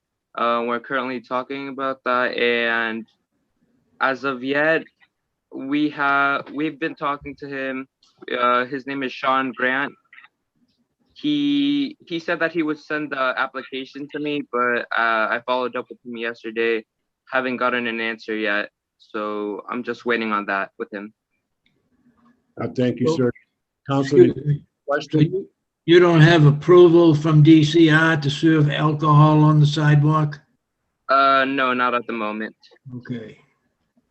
You know, based on the fact that this is directly next to a senior facility, namely the Jack Satter House, I am 110% against anyone taking alcohol out onto the sidewalk. I think we're opening an avenue for trouble here, and I'd be 100% opposed to it. And I would ask that the commission, until they can have a more definitive answer from the DCR and a plan as to how this will be set up, I'm 100% against it, and I would ask the commission to vote against this. Thank you. Okay, thank you, Counselor. Counselor Rotundo? Yes, actually, with respect to my fellow counselor, I do support this, recognizing that Santorini's as well as the Bianchi's, I believe, may be also serving alcohol in the past. There was another restaurant there that served alcohol just about 150 meters from the Jack Satter House. Antoni is down the road. They also serve alcohol. In fact, I've seen people from the Jack Satter House go into the restaurant in the past. I don't see how this would be an issue as far as them serving alcohol within the facility. Obviously, the DCR would give the limitations as to the control of serving alcohol on the boulevard, and I would rest that in their hands. And obviously, the state police are not too far behind, as well as the Revere Police, to ensure the safety and sanctity of that particular operation. So I would support that with the hesitation of getting DCR's approval. To be quite honest with you, in these times coming out of COVID, restaurants, small entrepreneurs like the Diego family need all the help they can get within the consideration of the community. I believe this young man and his father are capable of doing that. And respectfully, John, I will be supporting that. Thank you. Mr. Chairman, if I may, my colleague mentioned the fact that this is next to Santorini's. Actually, there's an apartment building, two apartment buildings really, and also a highway, a roadway named Oak Island Street that separates that proposed facility and the Santorini's. Okay, I just think it's too much. There's enough going on down on that beach. This was formerly a coffee shop, a Dunkin' Donuts, I believe, and then it was a McDonald's. Now we're looking to turn it into a cafe. I'm 100% opposed to it. Thank you. Thank you. Thank you, Counselor. Do any of my fellow commissioners have anything you want to add? I have to agree with Council Powers, and I understand where Council Rotundo is coming from, and yes, the COVID, but hopefully we're coming out of this terrible time we've just gone through. But if we talk Santorini's is not on the sidewalk. Santorini's has their own deck on their property. They don't need permission from DCR. If you But go Renzo's did. Renzo's did, own- and Renzo's actually had issues there and had Okay. the state police there multiple times. Excuse me, if I may interrupt. The table. Excuse me, as a point of information, Renzo's did not have to have DCR permission. Their seats were on their property. Right. So that footage that you're looking at is owned by Renzo's. That's brick. They did not need permission. We gave them permission to use that. The ones that needed permission was Antonia's. None of them are on any DCR land. We've only licensed their property. And as far as Santorini's, they're way on the side. They're in the back. I'm just very concerned. You know, I'm concerned, how are they serving this alcohol outside? How do you know they're not passing it to someone else walking by? Are they going to use bottles, which basically you're supposed to use bottles, but using bottles outside, I have a lot of concerns in that area. It's very close to residential on both sides. So yes, I do have concern. And obviously I can't vote anyways. So I wouldn't be able to make a vote on it today. Thank you. As far as outside. Can you repeat that? Why you couldn't make it? Because I didn't hear for the record why you couldn't make a vote. There was vibration. Because we don't have an approval from DCR. Thank you, Commissioner. Inspector Wells, do you have something you'd like to add? Yes, could I just get a little more clarification of the alcohol service inside? Are you transitioning to a full service restaurant where the server goes to the table to take the order, or are you still doing walk-up service at the counter? If it requires to have, since we're going to have, if we were to have an approved alcohol permit, we'd have a waiter serving instead of the walk-up that we currently have right now. Okay, thank you. So your plan is to, if you do get approved, is to do away with the walk-up and have sit-down dining kind of thing where people come in and order and a waiter takes your order? Yes, that's correct. Okay, thank you. Are there any other questions from anybody that we would like to have answered? I don't see or hear any, so we'll close this section. Any opponents? Anybody opposed? Councilor Powers, you're on the record as opposed. We have that. On the record, I am opposed 100%. Do you want to add anything? No, I just think that, you know, first of all, they do not have approval from DCR. And even if they did have approval from DCR verbally, I would like to see something defined in a writing schedule as to where these tables would be. I just think it's a bad idea to start having people going up and ordering alcohol at a counter and taking it outside to sit at a table. I mean, why not go across the street to the shelters and let them drink over there? That's what we're getting here. I'm 100% against it. This place was open as a coffee shop, and then a McDonald's, and now we're looking to serve alcohol in there. God forbid. I have to have some consideration. There are 350 elderly people living next to that building. Okay, it's 100% wrong. There are kids coming to the beach all summer long, and as the former commissioner, Mrs. Ganasso said, and I agree with the deck that they have at Santorini's, that's on their property. The area where they're serving alcohol at Renzo's is on their property. I just think I think it's a bad situation we're creating for the Revere Beach Boulevard and for the city of Revere. Thank you. Thank you, Councilor. I will say I had reservations about this application from our last meeting because the idea of a walk-up dispensing of alcohol seemed fraught with peril, that this was just going to be one problem after another. However, the gentleman is indicating that he wants to convert his place from a walk-up to a waiter-waitress service. And to me, that's a game changer as far as how the alcohol is going to be dispensed and how it's going to be controlled. So, you know, as far as outside goes, that's between him and DCR. If we were to grant this, we would only be granting it for what we could grant it for, which would be the 15 seats inside. We can't authorize him to serve alcohol outside.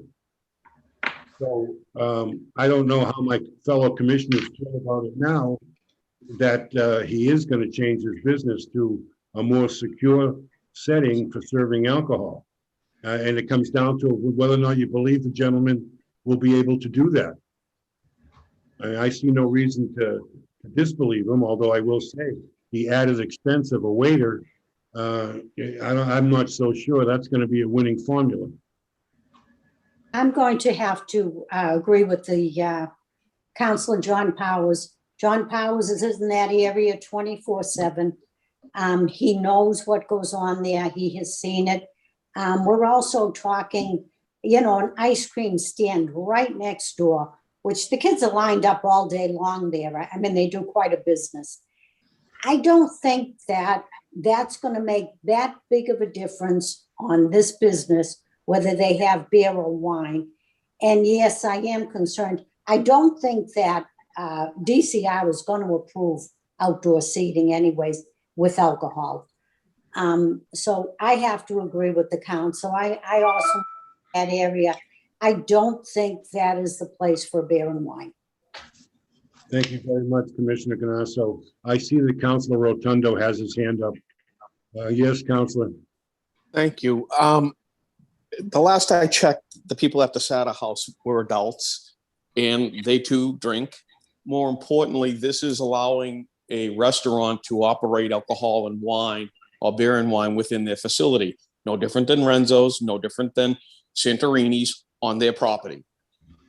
It also faces the boulevard. The same issues that you bring up as into regards to this particular property faces Santorini's as well as Renzo's.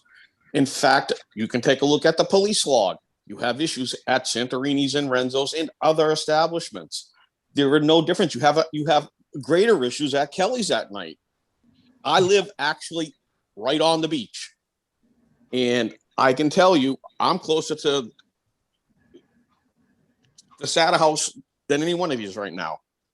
And I can tell you, going down there day in and day out, that I can't see how this gentleman having a beer and wine license to keep within his facility to help him get through the pandemic and raise his business would be a bad thing. And here's the other thing.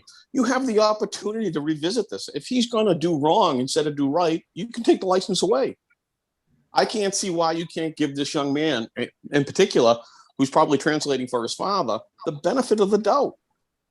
And as you look to the other restaurants on the strip, they have alcohol and wine.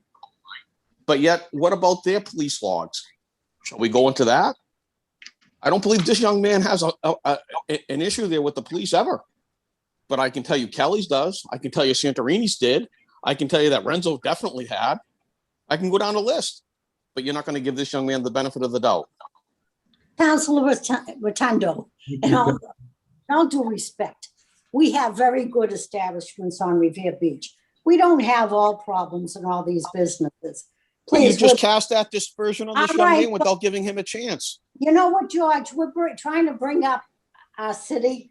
Let's not throw them down. As far as Renzo, as far as Santorini's, they were small problems. Revere Beach is run very well, I think. I don't disagree with you. I don't disagree with you. I believe that they're all good establishments. That's not the issue. But if you do for one, you got, yes, I'm sorry, Commissioner. Please, Counselor. I will. Please. Commissioner Osina, do you have anything to add here? I don't. I'm prepared for a vote or a motion. Very good. You want to make one? After hearing everything, I'd move to approve the application of the Diego family for a malt and wine restaurant license for an existing restaurant at the premises of 425 Revere Beach Boulevard to serve malt and wine liquor as put in their application and under the requested hours of Sunday, 10 a.m. to 2 a.m., Monday through Saturday, 8 a.m. to 2 a.m. Okay. The license is till 2 in the morning? Yeah. Is that what you're saying? What they're talking about. I don't think I could support a 2 a.m. License. I don't know if that's what it is on their application, but I believe that's what they're approved for, no? I mean, Mr. Diego, why don't you clarify for us? Mr. Hours of operation. Can you clarify your times here?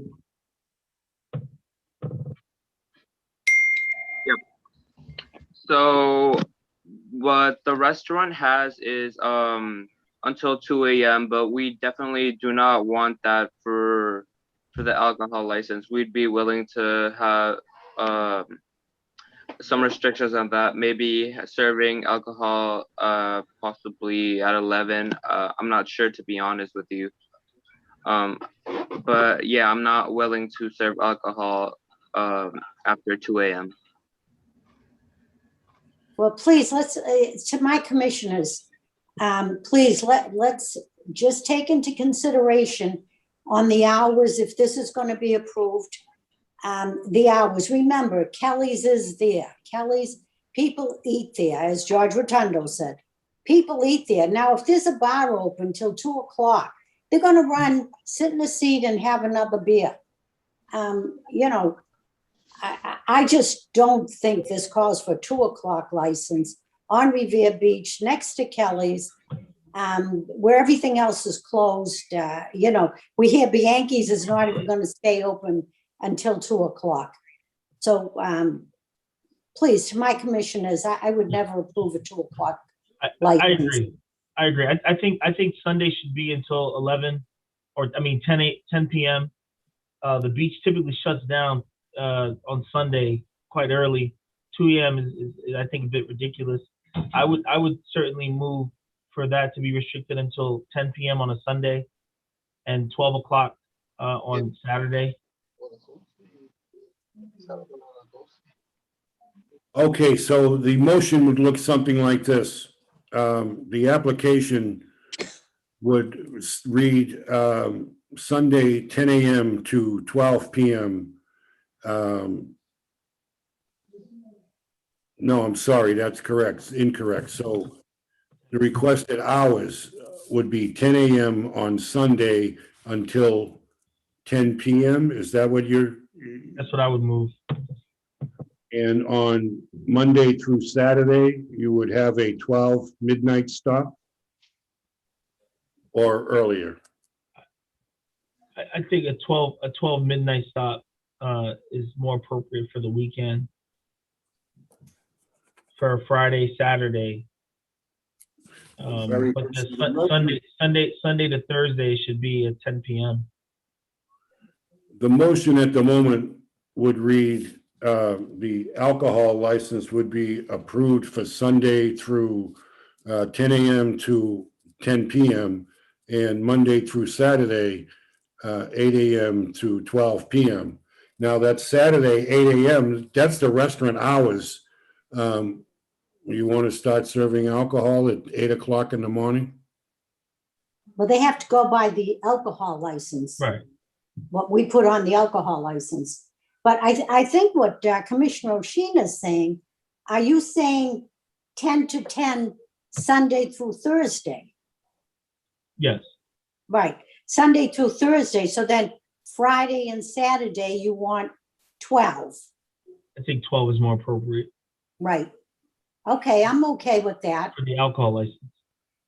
Okay, so the substitute motion is Sunday through Thursday, 10 a.m. to 10 p.m. for alcohol service. Excuse me, Commissioner, may I interject one thing, that no alcohol be served outside of the building, at least until a written agreement and a seating schedule has been submitted from DCR? Yes. Thank you. Commissioner, and then also that it's table service inside. No walk up for alcohol, to purchase alcohol. Table service inside only at this point. Right. That's right. All right, Mr. Diego, do you understand what we're talking about here as far as your license is concerned? Yes, I totally understand, and I agree with that. I'm totally flexible with it. So currently, what it would look like if it was approved at the moment would be Sunday through Thursday, 10 a.m. to 10 p.m. And then Friday, Saturday would be until midnight. Now, the opening time, I'm not certain. I would think sometime around 11 o'clock would start alcohol service. I don't know what the actual ordinance is. But so you'd be able to serve until midnight, Friday and Saturday nights. Yeah. And you'd be able to serve at your tables inside until you get DCR approval. And at that point, we'd come back and revisit some of this stuff. Yeah, I totally understand. And also, just a note, I wouldn't want to see anyone coming in just to have beer. It should be ordering food Yeah, of with a course. drink, not to come from elsewhere just to sit and have a drink. Yeah, I After get places are closed. And you don't allow anyone, I know you had problems last year. They would take the ice creams, they would sit at the tables with the ice cream. So I wouldn't want to see someone get food from elsewhere, come in, sit at a table and order a drink. They would have to order the food and drink at your establishment. This is a restaurant license. Yeah, I get it. It's totally our responsibility to follow that. Okay, thank you. Okay, sir, so we're gonna make a motion here for the approval of the application for a malt wine restaurant license. The application for Coleman's Corporation, DBA Taqueria Colima, 425 Revere Beach Boulevard. Daniel Diego, manager, for a malt and wine restaurant license for an existing rice license. The said license to be exercised at that location. The requested seating is to remain at 15 inside, 24 outside. However, alcohol service can only be given to the 15 inside. The requested hours for alcohol service and the approved hours are Sunday through Thursday, 10 a.m. to 10 p.m. Friday and Saturday from 10 a.m. until midnight. There is no requested entertainment. Sir, your license is approved. Thank you. Did you do that in the form of a motion? I didn't Yes. hear. Oh, Sorry, I seconded Commissioner Osina's motion, but I will make that a motion. I'll unapprove it and make it a motion. I'd second that. Thank you very much. The motion is approved. Thank you very much. Thank you all for your time. Thank you, sir. We appreciate you working with us on this. Good luck with it. Thank you. Take care. Have a good one. Thank you very much for everybody who helped with that. Thank you. Item number 6, we're into hearings. This is Four Partners, Inc., DBA Antonia's at the Beach. Excuse me, I'm sorry. You want the updated agenda with the 2 late additions? Oh, I'm sorry. Revere Parks and Recs. Thank you very much. We have 2 late additions. The first one is a 1-day license by the city of Revere. It's a license for musical artists and a beer mobile truck. I don't have the actual description in front of me, but I'm looking for it. I'm at a council meeting. They're going to be looking to set up a beer garden on the Legion lawn, a single entry. If, you know, I have it. It's a application for Revere Parks and Recs. Exactly what he plans to do at this location. I'm at a license board meeting. Charlie, would you want to tell us No. this event, please? Yes, sir. Yes, sir. Good afternoon, commissioners. Charles Jafrida on behalf of the City of Revere Parks and Recreation Department, 150 Beach Street. Essentially, the city is looking to put on some events in June. This being the first one that is appearing before you. You'll have another one, maybe 2 submitted for your next meeting. We are looking to put together, so the idea of the event is to just have for vaccinated residents with the new language from the governor, it's possible that we may drop the vaccinated portion, but nothing else will change, not the number of attendees or the layout or anything like that, just the language of vaccinated or not vaccinated. But we're looking to close off the Legion, put up some temporary fencing. We're going to have a beer garden. We're going to have a musical performer. We're still in talks with the booking agent that handles a majority of our concert series, and they're looking for a solo performer, not a band, more of an acoustic background noise as opposed to like, the focal point of the show. On the map in front of you, if you're looking at the handout, we're going to have some arcade machines or some entertainment, some lawn games around the beer garden, and then because the event came on last minute, we were unable to get any food trucks. So because they're all booked, we're going to be going with Bianco's Catering. For the alcohol plan, the company that's doing it is the Beer Mobile Van. The tip certification of the manager is attached to this submission. Pretty experienced company. The owners have their own restaurants, My Street Kitchen and food truck, and they're a manager at Not Your Average Joe's and a couple other, and I think they both did Legal Seafoods before that. They will be IDing everyone. So our check-in table at the front, where people will come into the Legion lawn, we will monitor to make sure nobody leaves with anything. And we will also check in if we are doing vaccinations. We'll check the vaccination cards. The blue spot in the map where it says beer distribution in area, that's where they will be identifying residents to make sure they're over the age of 21. They'll receive a stamp, and they will be, carded by people who are trained in all of that. And any questions while I'm there, while I have a pause? I just have, what is the date of this again? I'm sorry. No problem, sir. It's June 3rd. It's a Thursday night. We will not have a rain date. If it rains, we're probably just going to scrap it. So fingers crossed. And it's 4:30 to 7:30 p.m. is our target time. Thank you very much. Any of my fellow commissioners have any questions? No, I have no questions. It's been a great event every year. And I look. Thank you. Commissioner. I have no questions. No questions. Thank you very much. Does anybody, I'll close this section. Any proponents, anybody want to speak on behalf of this license? Yes, Councilor Rotundo. I support this 100%. I think the work that the city is doing regarding this is bringing the community together, and I support it wholeheartedly. Thank you. Thank you very much. Any other questions? Yes, Councilor Novoselsky. You're muted. Here we go. Sorry about that. That's okay. Mr. Chairman, members of the commission, Ira Novoselsky, Ward 2 City Councilor, and member of the Legion. And I think this is a great idea. The city wants to thank everybody that we went through the COVID scenario over the last year and a half.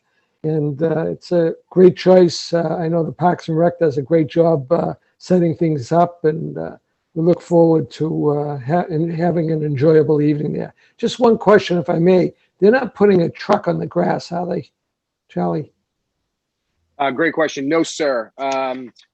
We will be, their van will be parked right on the corner of Hyde Street and Broadway. And then their special equipment is a kegerator that we can remove from the truck and put on the lawn. Okay. And then that'll be where they dispense from. Are they using a tent? Yes, we'll be providing them a couple Like tents. they have in the past? Yes, exactly. Yeah. Okay, cool. Okay. So I'm in favor of this, Mr. Chairman and members. Thank you much. Thank you very much. Yes, Councilor Powers.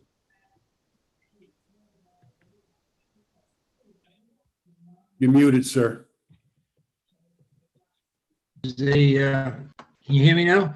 Yes, thank you. The former Parks and Recreation employee, I support this 100%. It was former Mayor Bob Hass and myself that started the concerts on the Legion a couple of decades ago, and they worked out very well. And I think anything we can do for whether young or old or middle-aged, we can do for our citizens in the city with regard to recreation and entertainment, particularly at a centralized location like that, I think it's a great thing. Thank you. Thank you very much, Counselor. Charlie, I just have one quick question. I see that there's a fenced-in area where the kegerator will be. Can I take my beer from the kegerator and go walk over to where the music is playing? So yes, sir. So anything inside of those orange lines, you're okay to walk around. So in order to satisfy like the egress, emergency exit stuff, the temporary fencing can be pushed over, but it will have a controlled entry point. So it's single exit, single entry at that check-in table. There will be no other areas where you can leave the lawn, for lack of a better way to describe it. And so the temporary fencing will be right on the edge of the sidewalk. And you can go anywhere essentially on the grass of the grounds. You cannot go on the sidewalk with the beer, and you cannot leave through the single entry exit area as well. Thank you very much. Councilor Rotundo? Thank you. Charlie, this is very similar to what they do in Boston over at the Greenway there, the Rose Kennedy Greenway. That's what it appears to be. They also do this in Everett, and I believe they've done it in Somerville as well. Does that sound about right? Yes, sir. Exactly. Okay, thank you very much. I support this 100%. Thank you, Councilor. Councilor Novoselsky, did you want to speak? No, sir, I forgot to lower my hand. Okay, thank you. All right, very good. Well, I think I've got enough information. Does anybody else want to ask any other questions? I don't see or hear any, so we will. I will make a motion to approve this. I'll second the motion. Very good. The motion for a one-day beer wine license for the city to be exercised June 3rd on the American Legion lawn from 4:30 to 7:30. That license is approved. Thank you very much. The next item is the Boston Cultural Festival, the application for Masir, 592 Beach Street.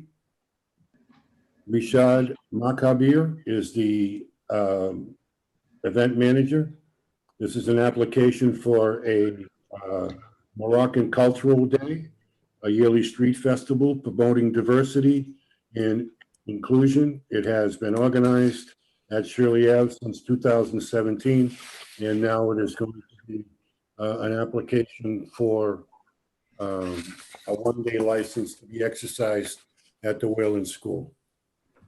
Is there someone here on behalf of the Moroccan Cultural Association?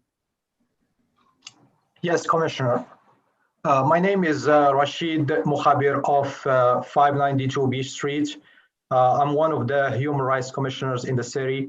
I'm also the founder of Masir Moroccan American Connections in Revere. It happened also to be the founder of this great festival that's been running since 2017 at Shirley Ave. Councillor Novoselsky and Mayor Arrigo played a significant role in promoting this event and helping us out. And we are very proud of that festival that's been a tradition for the last few years. It's been a platform promoting inclusion, diversity, and acceptance.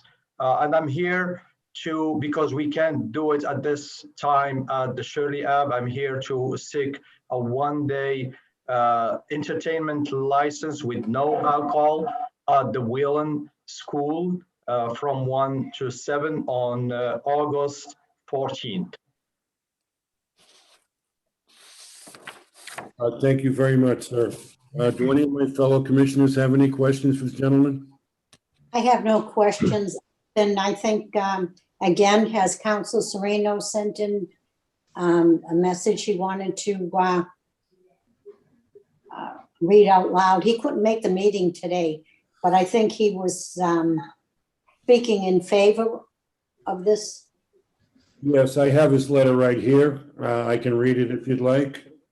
It said he just wanted to offer comment that he is in total support of Matsir's application for the Moroccan American Cultural Festival. He wanted to express that he's looking forward to the event and that it's a great community event to host in West Revere, and he's excited that it's held at the Wayland School. So the ward councilor is in complete support of this. Councilor Rotundo, you have something you want to? Thank you. Yes, thank you, Commissioner Solovich. I've been to this festival on Shirley Ave multiple times. I support this wholeheartedly. I think this is a great idea to have it down there. My understanding is the rain date would be on August 21st. Is that correct, Rashid? Correct, Councilor Rotundo. And I just hope that there's a lot more food trucks down there because I love Moroccan food. So that said, I support this 150%. Thank you. Thank you. Thank you, Councilor. Thank you, Councilor Rotundo. Councilor Novoselsky. Oh, thank you very much, Mr. Chairman. I'm open, okay. Members of the commission, I've known Rashid for many years and he runs a great show. He did a great job down in Shirley Ave and everybody enjoyed themselves, and he sticks up for his community and as he did down in Shirley Ave, and I'm sure he'll do as good a job up at the Wayland School as well when it comes up, and I'll be up there to support him. So I'm totally in favor of this, and I hope that the commission votes for it. Thank you. Thank you so much, Councilor Novoselsky. Do you have something you'd like to add? I've had the pleasure of going to Shirley Ave with Councilor Novoselsky, and it was a great time. I have to say, the weather was beautiful. I'm hoping you get the same weather you've had in the past on the 14th, but it is a great time. I encourage people, my colleagues, to attend. It's a fun day. Thank you so much, Commissioner. Councilor Powers. Thank you, Commissioner Rashad. As you know, I have attended your celebration down there, and I enjoyed myself very much, and I was accorded all of the welcome that possible, and I support this 100%. I've always supported diversity in the city of Revere. We're a city that has grown to where we are today through diversity. Irish American, Italian American, Jewish American, and all different cultures coming into our city. And that's what makes the city great, the cultures we bring into our city, the work ethic and all of the other important parts. Thank you. Thank you so much, Councilor Power. Charles DeFrida, did you want to speak on this issue? Yes, sir. Just real quickly, just want to add that the Parks and Recreation Department supports this and will be there to help Rashid with anything he needs that day. So we just want to speak favorably on the motion. Thank you so much, Charlie. I will close this section. Thank you. Is there anybody opposed? Is there anybody opposed to this application for the cultural festival?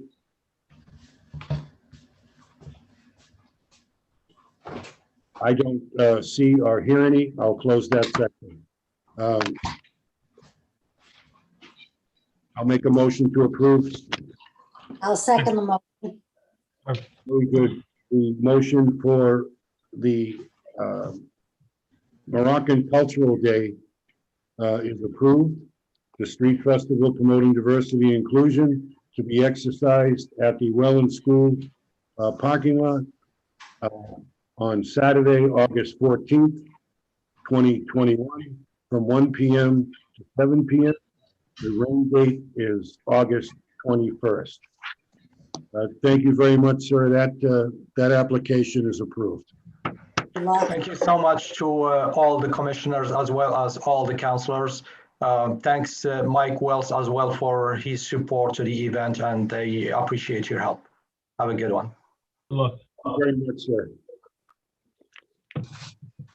I think that concludes the items for the applications. The next item would be a hearing on Four Partners, Inc., DBA Antonia's at the Beach, Boulevard. Rodrigo Angulo is the manager. This is a hearing into multiple COVID-19 restaurant restrictions, operating without licensed manager, unauthorized transfer of control and ownership of the license, and conducting licensed entertainment in a manner that endangers the health and safety of employees, patrons, and members of the public, both inside and outside the premises. Is there someone here on behalf of Four Partners, Inc.? 7 Franklin Street, Lynn, Mass. For Antonia's and Mr. Ueza and Angulo. I didn't catch the name at first. I don't hear, I'm sorry, I'm not understanding. Am I, does anybody? I'm an attorney named John Myhouse. My address is 7 Franklin Street, Lynn, Mass. You can't hear me? I'm sorry, I can hear you, but it's not clear for some Coming in reason. and out. Commissioner Oshina, can you hear? I'm having trouble. It's coming in and out. Right, I can't hear. Well, I mean, if you can call back in, we can try that. You ready?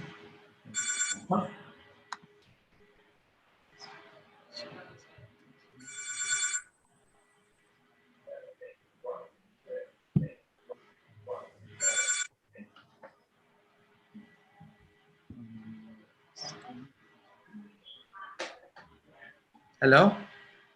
Yes. Hi. Your name and address for the record, please.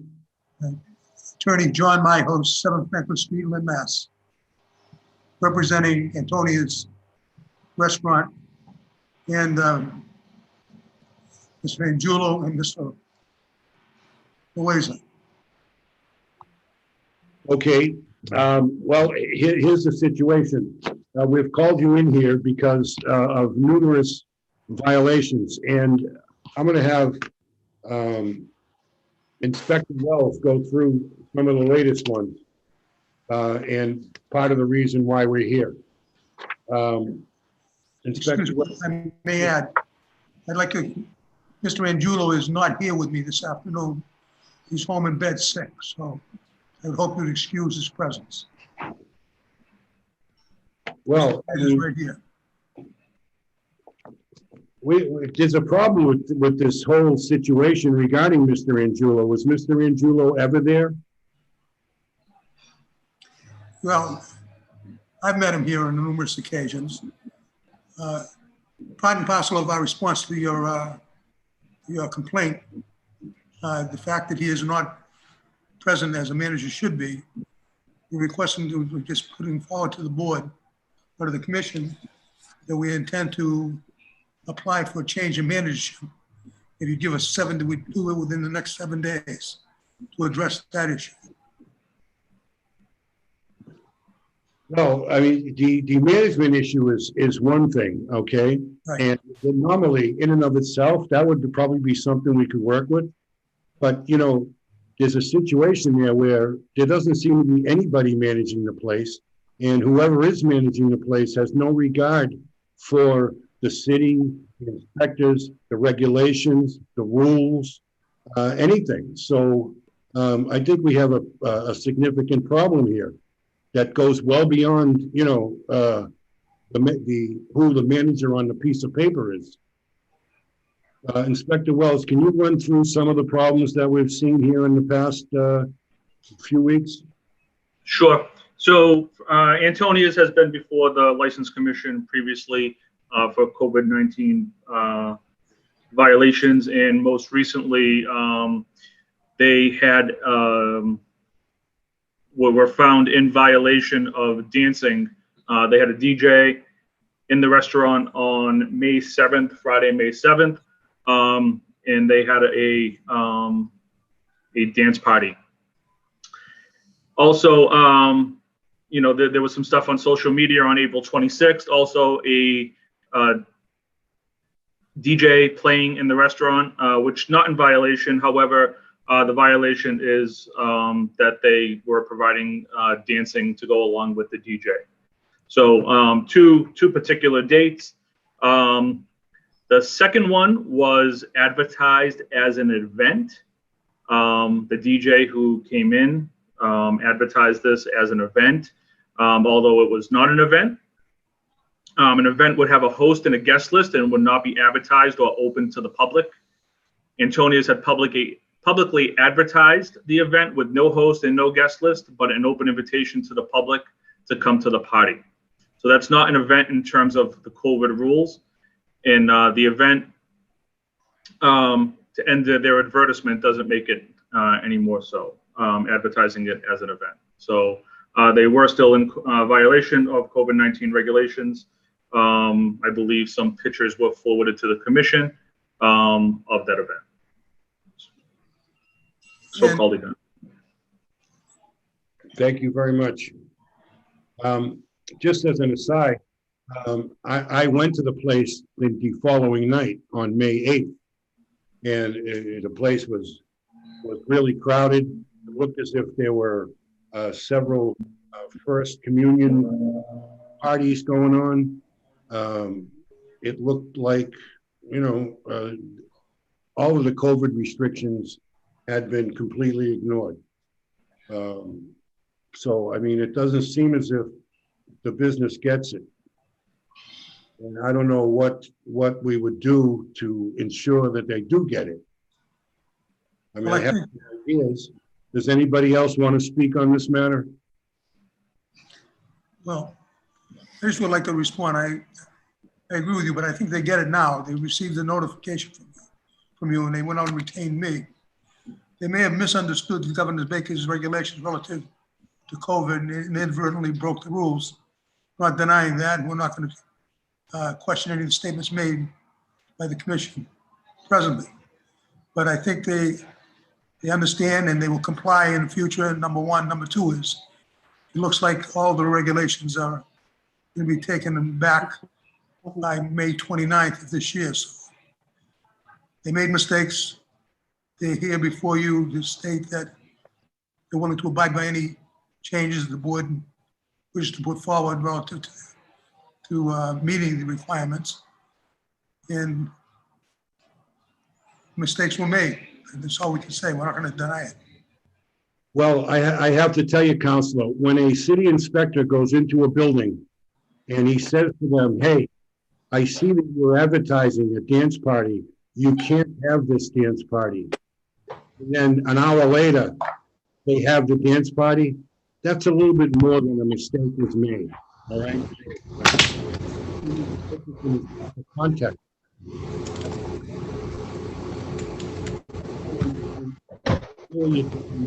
And I'm going to do what I want to do anyway. Ira, can you mute? I couldn't hear that.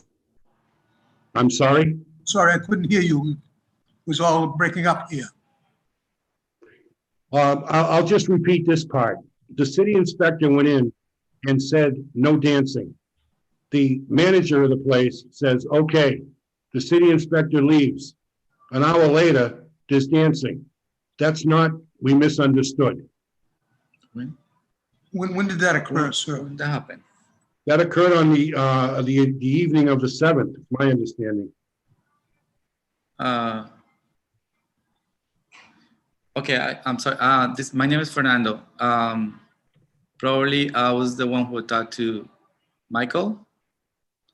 All right, I want to clarify something about the DJ night. Yes, I'm really sorry. This guy, he come and he say they can promote private parties. That's what I do. I don't really need it because a lot of people love this place for weddings and birthdays and quinceañera and all that stuff. But when he say I have a lot of followers, they want to They want to organize their birthdays and everything. I said, great.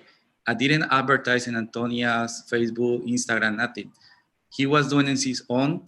So when he came, I told him, this is the deal. If you have small parties up to 25, you're gonna use the small room for functions. If you have more people, let me know, because I had to close the restaurant because follow the COVID-19 requirements. So I need to put like tables, six people per table, space, 6 people. So you gotta let me know how many people you have. So he gave me a list, like an invitation party list, and everybody was checked. So I have pictures actually that I have people going to the function room because I use on the other side. So we did it twice. So one actually was his birthday for one of his friends. So all was invited. So the second time, and I already talked to Michael, and I really apologize about this one because that was parties of 20, 10, 10. So all birthdays. So we put it together because I can put it on the small function room. So then Michael told me, you can't do that. If it's everybody for the same party, it's okay. But if it's different parties, you can put it together. So I got it.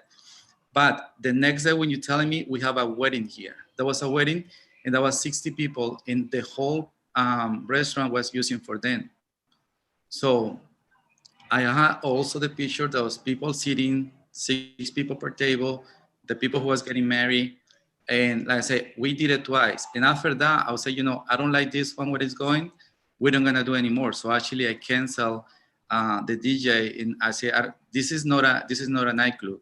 I need something that brings people to dine in, to drink, but not to dance. They can dance if we have a wedding. But actually when I have a wedding, it's not a space because I usually the whole room for tables. So we don't dance. So he was something that was different that he promised to me, that to bring people to date their own parties, to what happened. So when I saw that, I said, you know, that's it. I mean, we're not gonna do that anymore. We stop it. Like I said, that was twice. Yeah, you're right. That was 1 week and then the following week, and then we stopped at all. So I said, we're not gonna do anymore. Okay, thank you very much. Does anybody else have anything to add, questions?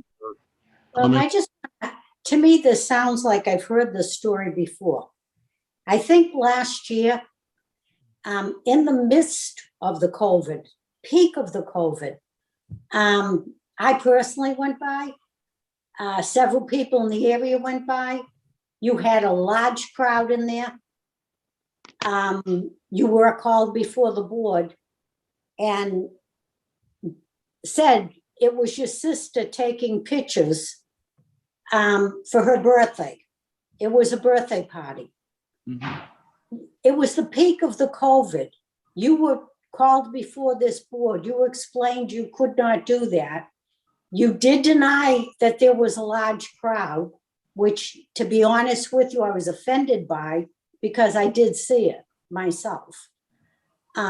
We have inspectional services that work extremely hard in our city.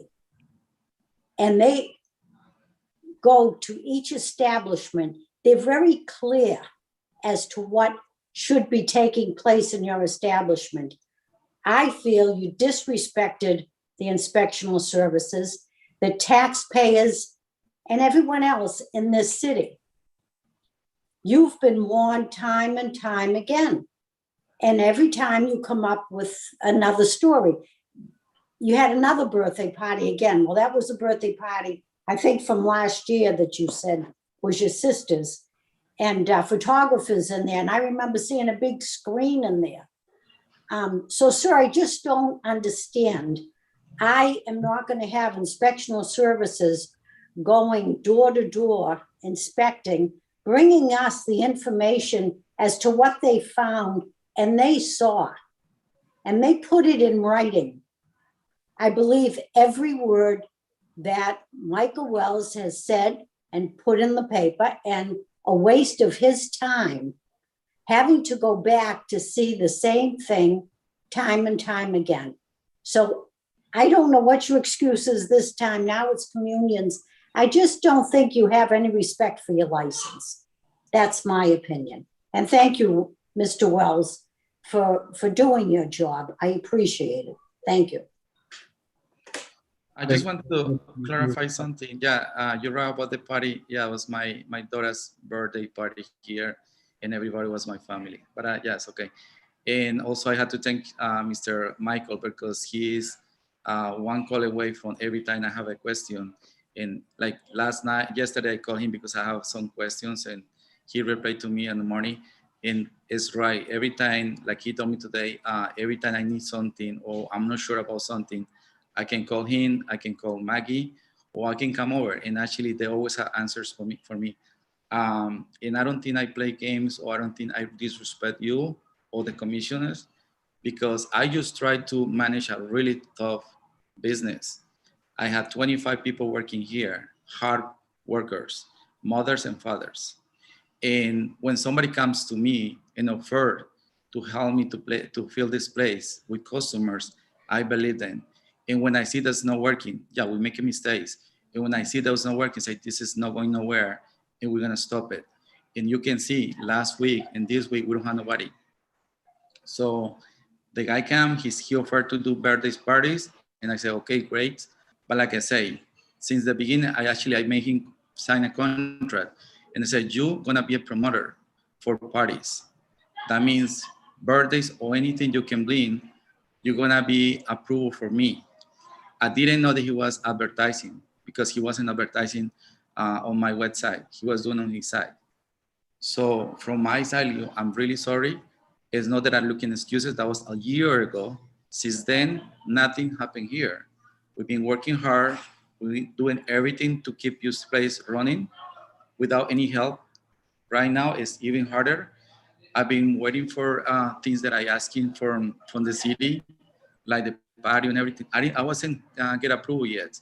And I do everything with my own hands.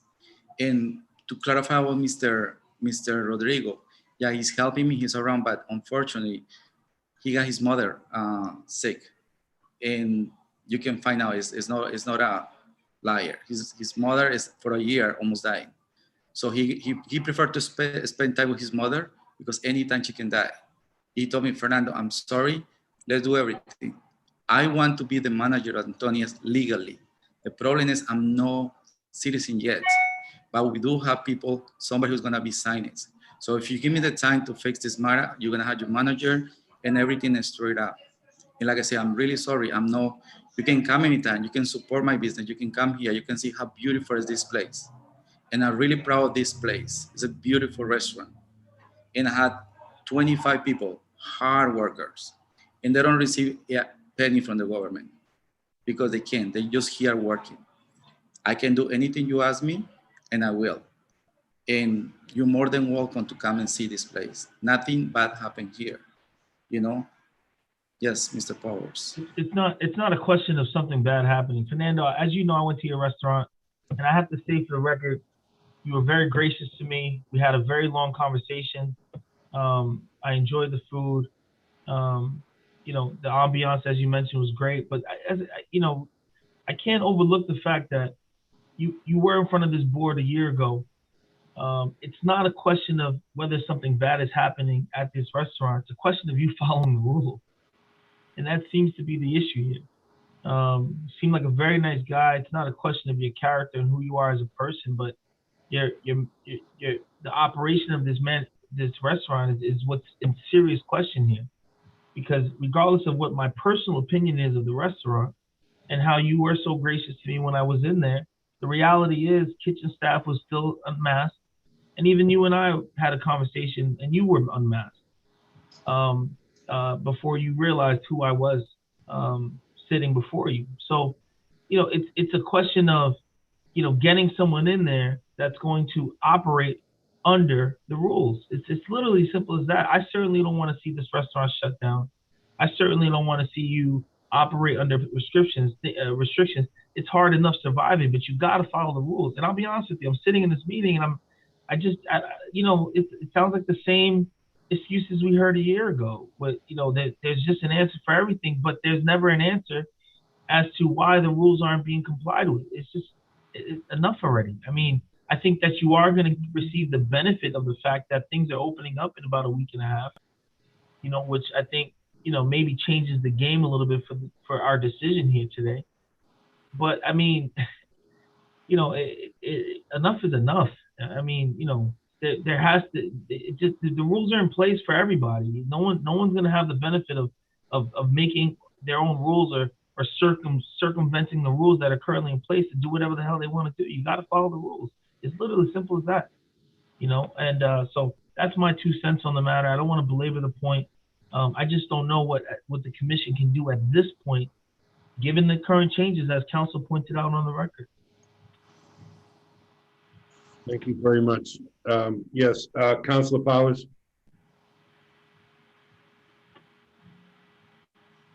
You're muted. Yep, I know. Thank you, Mr. Chairman.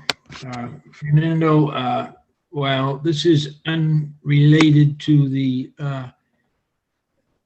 problem with the epidemic that was going on and what was going on in the restaurant, as you know, we have spoken before. And I understand it to be that you are sort of managing the restaurant right now, so to speak. Am I correct in making that statement? Fernando? Yeah, I'm like assistant manager. Yeah. Okay, so you're the guy in charge there when the manager's not there right yes. now. Yes. Okay. I am kind of 24/7 here. Okay, that's good. So I want to get my point across before the commission and yourself. Mm-hmm. As you know, we've had conversations before about the large, the music emanating from that establishment, okay? With regard to the residents that live next door at 500 Revere Beach Boulevard, okay? And I've been getting those calls every once in a while, okay? Once in a while, but meaning like sometimes 5 or 6 times during the season. When the door you have on the front of the building on the northern side is open. That's causing an annoyance to the people that live and own condominiums that made an investment in the city of Revere and call that home. And I'd like to just caution you this evening, if you can make it a point to make sure that no loud music is coming out of that establishment at 11 or 12 o'clock on a night when people have their windows open, they're trying to sleep, and then you have people going into the parking lot there at night, loud music, loud noise. I would caution you to please pay attention to this, because if not, I'm going to be filing complaints before the licensing board myself regarding this matter. Thank you and have a good evening. Thank you, Commissioner. Mr. Power, I just want to mention something. Since, the thing is getting a little better. One of the reasons why I'm stopped this guy, the DJ, was because I had to stay on top of him. Please put the music down. And we start early, and basically we tried to by 11 o'clock, 10:30 was done. About the door, yes, you're right. But also, I want you to come over and take a look that I put the cordings, the Sound Pro, so that way that nothing come out. Unfortunately, that's the handicap access. I asked somebody to build something on the front door. That way, if somebody needs wheelchair or something, they can use that one. That way, they don't open that door. But you're right. I like the music like everybody else, but I try to do like at least 10:30. That's no more music, and or at least a super down. Even when the police come around because somebody called, they told me, Fernando, you all said that's fine. It's no music too loud outside, so they just go. I don't think they feel any report because of that. And I really respect my neighbors, and something that I say, like, if they use my parking, I never say nothing. They come here, I'm okay, they can use the parking. I try to play because I'm a neighbor too. I live here. I live next to my restaurant. So I'm here all the time. Like I said, this is my life. I'm 24/7 literally. You can see me watering the water. You can see me on the morning. You can see me at night. So I'm all the time here. And I don't want any kind of problem with my neighbors. I love them. They have discounts. They had everything that I can do for them. So the only thing right now, like I said, I made a mistake and I'm so sorry. I take from somebody word that he's gonna make it work and that's not working for me. Is my concern is to sell food, which is the most delicious food around here. To sell my drinks and everything is all I need. Music, I love it. I have really nice live entertainment, whatever I can do for them, but loud music, no, I'm okay. That's all. I wish I can get everything under my number, like go to the commission and do everything. I'm no citizen yet. I'm working on that. But right now, I had the person who's gonna be, and actually that person is working here with us, and she is one of my bartenders manager. So basically, I wanna get as soon as possible, make sure you guys all set with that person. But That's I'm here all good. the time. I'm glad to hear that we're on the same page and that you'll do everything you can to make sure that these violations don't happen again. And we'll all be happy and we'll all get along together. Thank you. Thank you, Mr. Powers. I have a question. Why in the driveway do you have taxi cabs that just stay there? They don't move. I know the neighbors that are trying to get into 500 Revere Beach Boulevard. Going down the driveway, you have cars parked right up on the left side there. Yes. Why are they there all the time? It's very hard. Those people, I understand Antonia's was there before they bought, but you still can be a good neighbor. They have a very hard time getting down the driveway because you're lining cars up right along the building. Yeah, you're right. You know what? Let me tell you something. That's actually your neighbor that lives in the next door. And I don't know how to tell them, please don't park over there because I don't want to have problems with my neighbors. And actually, if you can see, I put one of my cars blocking that way and nobody goes around there. When somebody, any customer come, we always say, you know, this is the way to get into Antonia's parking. Those cars belongs to you neighbors. And I kindly tell them, please, can you can put the cars inside my parking, but the only thing I ask you is by 9 or 10 o'clock, you should remove it because I'm gonna need the whole parking. But they live in the building. So, sir, are you saying that those cabs don't belong to you that have been parked there? No. They don't belong to you. They belong to next door. Yes. And actually, they used I have to differ with you, sir. Huh? I have to differ with you, sir. Okay. All right. Thank you very much. Councilor Rotundo, did you have something you wanted to add? Yes, I do actually. Actually, it's owned, the cabs are owned by two gentlemen that live in 500 Revere Beach Boulevard. I seen them walk out of there. I actually did a video one night down there in which I was with two state troopers that were talking about the facility, and that's why I ended up going there. I understand that Mike Wells knows Fernando from prior experience. I guess the question that I have to ask is, Mike, do you think that with your experience with him, that he's able to do what he's supposed to do? And more importantly, considering that we are now removing the COVID restrictions, would we want to put 25 people out of work?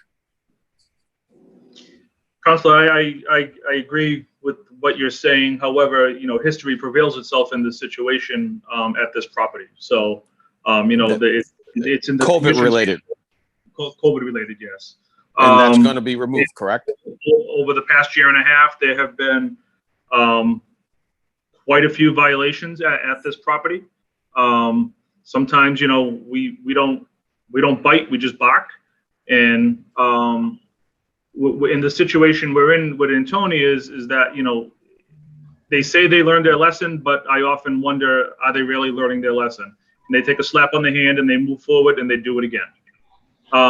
Would a provisional opportunity? Yes, we are lifting restrictions on May 29th, but we have roughly about 45 to 50 restaurants in the 60 restaurants in the city that followed COVID guidelines to a T. We had COVID inspectors out there day and night, ensuring that they were all doing the right thing, and we had very few issues amongst those other restaurants. And do we know if anybody got sick from this particular restaurant? That's not the point, Counselor. The point is they violated the governor's orders of the COVID-19 regulations. I have no, I'm a nurse. I mean, I've got no issue with that. I totally agree with you. I'm wondering if harm happened. And the other part of the equation is, if you were to allow him, would you allow him on a provisional standard or not at all? I don't make that decision. That's up to the commission. Okay, thank you. Can I add something? Actually, when everything started, all the vaccination, everything, my whole crowd, and I'm telling you, everybody got vaccinated. So actually, I have, I say my daughter works for the city, but for the she's a nurse too. So every time somebody like don't show for the vaccination or something, so that we have 1, 2, 3 that people don't show, you can send you people. So basically, early before anybody was vaccinated, the whole crowd from Antonio was already there. So we follow, we do it, and at this point, the only thing that you can say that I did wrong was the guy dancing. And if I'm telling you, I have videos. The people everybody was with masks, everybody is fine.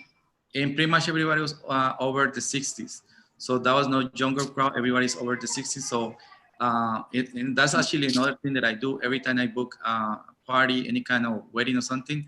I tell that I had to make sure everybody was vaccinated and everybody is test negative. So actually we've been following the protocols. And like I say, Commissioner Solovich, may I ask you a question, sir? Yes.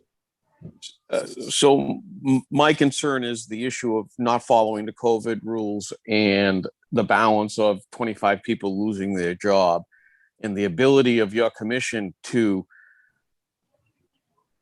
see a middle way in order to preserve the livelihoods of those that work there in the setting of this dilemma.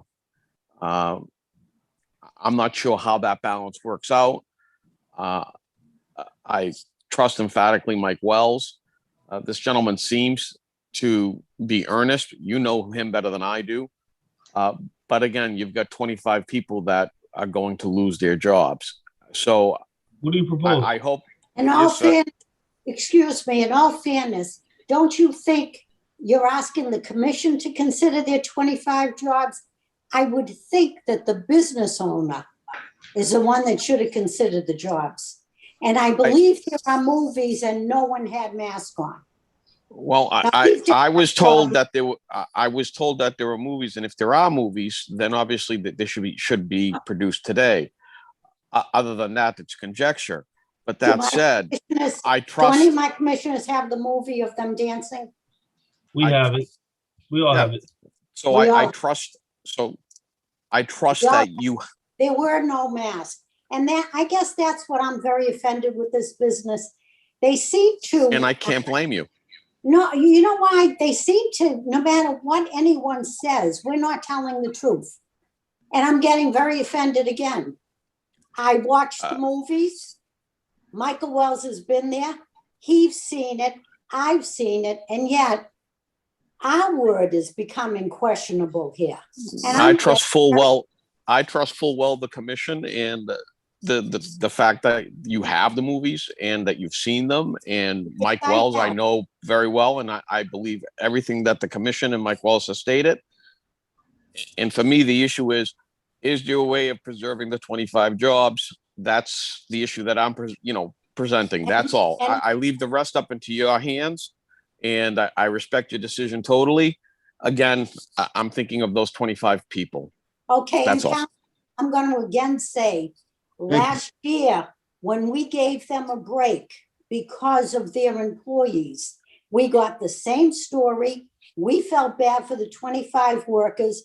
We gave them a slap on the wrist, and here we are again. and it's our fault that 25 people could be put out of work. I would think they should be saying, what a shame, we could put these people out of work, not the commission. I'm not sending Michael Wells out on inspections, have him come back, give us proof. We're looking at movies, we're reading what he's written. I believe every single word. I believe my eyes. As do I. I'm not going to put up with this any longer. Enough is enough. Last year, they sat there and said, I did not see anybody in there. There were only 9 people. That is offensive. When I said I saw it, and several other people made calls saying they saw it. You know, George, you know, we're friends, but, you know, we're not this business. I trust full well with what you're saying. I believe you, period. And thank you. I believe all of you. Again, the issue goes back to we're now in a changing environment in which the COVID restrictions are being removed. And we got 25 people that are probably going to lose their job if this place shuts down. And they're going to end up possibly having other issues. And that's my concern. And that's my sole concern. And if there's a provisional manner in which you can administer oversight with this gentleman, a provisional license for 3 months with oversight. If he screws up, you shut him down and take his license and kick him out, and that's it. I mean, that's my only thought. And again, I'm only thinking of those 25 people. Thank you very much, Counselor. Yes, to Mr. The manager, Mr. I'm sorry, is it Fernando? Fernando, yeah. You see the position you put the commission in, right? Yeah. You have been ignoring and excusing all of these regulations, all right, for a period of time. And you put the commission in a position where we're going to have to do something to you, because you can't just be operating indiscriminately and jeopardizing people and ignoring city inspectors and ignoring the regulations. So, I mean, you know, I hope you understand what you've done here. And whatever happens here, whether you lose the license or your hours get restricted or whatever happens, this is all on you, because we've given you ample opportunity time and again to correct this stuff and to fix it. And you refuse to do that. And this is the result of that. So when you start losing hours or you start losing time at your restaurant, it's on you. It's not on the commission. I just want to be perfectly clear about that. We have given you ample opportunity to fix this stuff, and you have ignored it, and you have scoffed it, and now you're going to pay the price for that. So, I mean, if it was up to me, you know, I would roll back your hours, and I'm going to make a motion to do that. And I don't know if my fellow commissioners will go with that or not, but, you know, something has to be done to make. In all honesty, Commissioner, I agree with you, roll back the hours. I guess if it weren't for the 25 workers that I do take into consideration, I would go for a 7-day suspension is what I truly feel they should get. But at this point, as Council Rotundo said, 25 people. But you know what? That's in the manager's hands, not mine.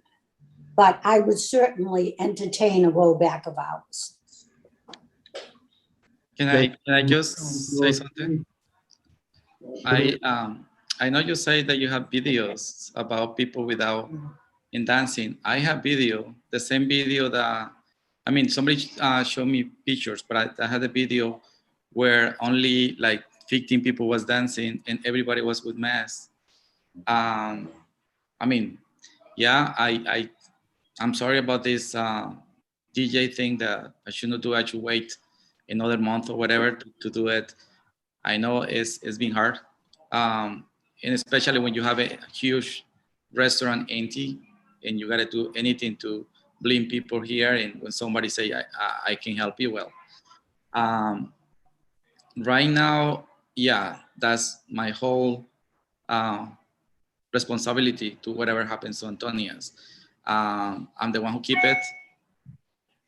through the hard times without any help, putting so many hours here and try to keep all my people like at least getting something, because pretty much nobody can get any penny from city or nothing. I didn't have nothing from you guys. So yeah, but you're right. I take it. That was my responsibility. And I think it's no fair with these guys because this is the only job they have. And that's all they have it. You said you give me chances. That was last year. That's been a year without anything. I'm just want to apologize for anything that I probably did wrong. I don't think I was doing on purpose, just trying to keep this place, running.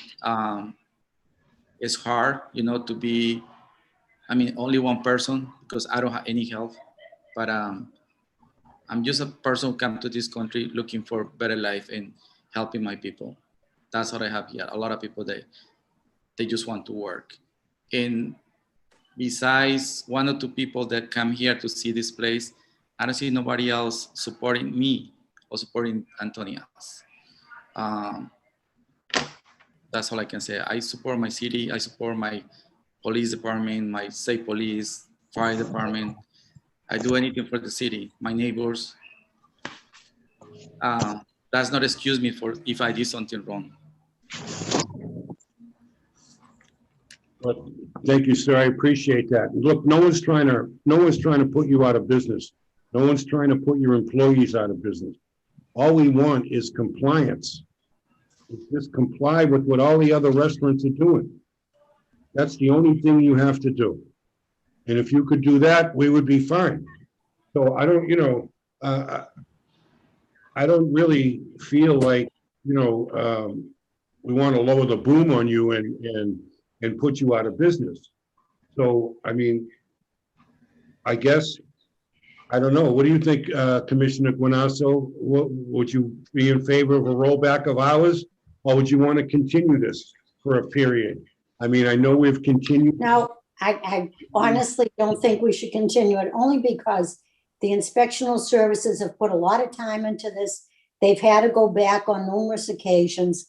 Last year we did the same thing. Let's give them time, and things have not changed. So do I think it deserves a suspension?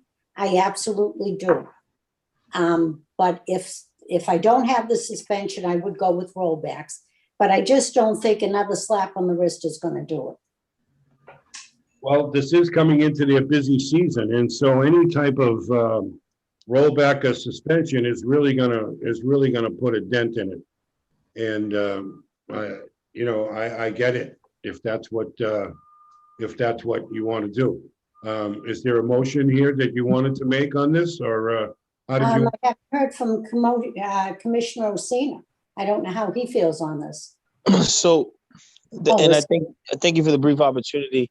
I've heard everything, and I am concerned about the employees. I certainly don't want to see anyone lose their job, and as my fellow commissioner pointed out, it's not on us, it's on them if that did in fact happen. I don't know if a rollback would accomplish anything. It would be more punitive in nature. I think, as Councilor Rotundo pointed out, I would be in favor of a 60-day observation period to see what changes. And I think the biggest issue, aside from these violations, that again I point, is probably going to be moot in about 2 weeks, given the changes that are coming up. But I think one of the biggest concerns that we really need to see what happens is that transfer of license, because as Mr. Fernando says on the record, is that it's only him, and it seems like whoever is on paper as the operating manager is only a shell of a person. So I'm interested to see over the next 7 days who the transfer actually goes to as the operation, and I would also be interested to see over the next 30 to 60 days what changes are made under the guise of this new operations manager. to see if these, it changes. I personally don't think rolling back hours is going to accomplish much if the operations stay exactly the same. So I would move, and I don't know if I'm putting this in form of a motion, but I would be in support of a 60-day conditional period where they operate and bring them back and see if there's anything that happens. I want you guys to understand that if we do a 60-day observational, in 10 days, we're back to normal. So there's nothing at the end of that. And we had 50 restaurants that followed the rules, COVID-19 regulations for the last year and a half and suffered through this. Okay? So we should have just let everybody do what Fernando did, because you were saying it's okay. You're absolutely right. I'm sorry. On this, you're absolutely right, Michael. I apologize. You've done your job. We got the message. We've got our movies. We've got the reports. I cannot find an excuse to bend it all to help them out. They did not help the city out. And as you said, 60 restaurants, they know what to do. And to be honest with you, he's speaking that, well, he's learning about the license. I don't think that should be a license holder. You're learning on what the rules and regulations. We give licenses to people who know what the rules and regulations are. So we are rewarding bad behavior, and it's time that we take a stance as a commission, and we can no longer slap on the hand. I understand. Thank you very much. Well, so what do you folks think about this? And also, one other thing is there's no other issues that have become before the commission. There have been issues over the past year since he's been at the last hearing when he's in front of the commission. But there have been other violations throughout the year that just didn't get to you guys. Thank you. I would be, what do you think? I know you folks don't really care for rollbacks, but I'm thinking that rolling back the hours until the end of COVID at least would reduce the exposure of the public to the lax COVID restrictions or protocols that they follow there. So if we were to close them at 10 o'clock until the 29th, and then bring them in at the next meeting and see how they did and how they did in the 2 weeks following that. I don't know how you feel about that. So we're talking another week. We're going to give them a week and roll back their hours in a week. And then we go back to 2 o'clock. And, I told you I'm in favor of a suspension. They deserve a suspension, but we'll take into consideration the employees that they should have considered when they allowed the violations to take place. Well, this is a week of rollback hours is, what do we learn for a week of rollback hours? The 29th is what, next Friday? Well, make another motion then. What would you like to do? Well, I want to roll back their hours for at least. In the form of a motion. I would make a rollback of the hours for 30 days. And this way they can keep their employees employed and understand that's what's at risk should there be another violation. I know I won't get a second on a suspension.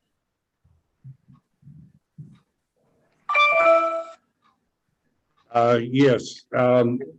Well, so you would want to roll them back to 11 p.m. for 30 days? 30 days. 11 p.m. or 10 p.m. Because I thought that was what's on the table. I was been informed that it's 11 by law is the earliest. So we can go 11 for 30 days, and they're still getting a full summer out of that. So I will say with that motion, I would not want to see them before our board before that 30 days is up. So the motion would look something like a hour rollback till 11 o'clock on next meeting. That's correct. We would look at it again, see how they did, and decide if we're gonna keep it at 11 or allow them to open their regular hours. Well, that's a form of a motion. I'd second that. Okay, so just to be clear, we are going to vote to roll back Antonia's hours until 11 p.m. For the next, until our next scheduled commission meeting, at which point we will take it up again and see if we're going to continue it or eliminate it. Does that sound like what we want to do? Yes, that's fine with me. Commissioner Osina? Yep, that's fine with me. Very good. So that's it. Fernando, I'm sorry, but we're going to roll back your hours until 11 o'clock for the next 30 days, or at least until our next meeting. You understand that? I do. Can I ask you something? Okay, like I say, I learned if I make a mistake, I have to pay for that. But I have some weddings already booked. And actually, I never go late, but if I had to go until 11, basically the time that takes me time to get everybody out. And usually I like to do it slowly because I don't want to see a lot of people outside making noise. So even if I if I go until 11 and start getting everybody out, like I say, my bigger concern is like Ms. Linda say, that she don't want to see a lot of people outside making noise. But I usually start, guys, we all say, please, everybody walk away, find your way out. So that takes me at least like half hour. So I know when it's strict about the time. If it's 11 o'clock, by 11 o'clock, everybody must be out. So that's my biggest concern. Correct. 11 o'clock, the doors are shut and no one can be in the building. Same as your 2 o'clock license. Yes. Councilor Rotundo, did you, I see you have your hand up. Did you want to add something? Yes, I wanted to thank the board for their leniency. I understand Inspector Wells's absolute frustration with this issue. More importantly, I hope Fernando understands clearly that 11 o'clock means 11 o'clock. It doesn't mean 11:15 or 11:10. Commissioner Guanasso was very lenient in not asking for a 7-day suspension. And at the end of the day, I'm grateful that these 25 employees will have a job, because if it wasn't for your leniency today, I think you would have had every right to shut him down. And I appreciate your leniency for those employees. Thank you, Counselor. Thank you, Counselor. So that's, do you have any other questions, Fernando, as far as what was decided here and what your responsibilities are going forward? No, Commissioner, I understand. Thank you. Thank you very much. We will conclude this hearing, and that ends that. Thank you very much. Thank you. We're moving on to communications. We have an advisory from the Massachusetts Alcoholic Beverage Control Commission regarding indoor singing and increased capacity at arenas, stadiums, and ballparks. That was effective as of May 10th. And also a notification of the ABCC into violations of emergency orders by Burbank Inc., DBA Full Rack Smokehouse. That hearing date is today, and so I don't know what happened there. We have some late renewals, automatic amusement devices, Boulevard Cafe Corp., DBA Sammy's Patio, 63 Revere Beach Boulevard, and a pool table, Boulevard Cafe Corp., DBA Sammy's Patio, 63 Revere Beach Boulevard. Those were some late renewals. They were suspended due to COVID-related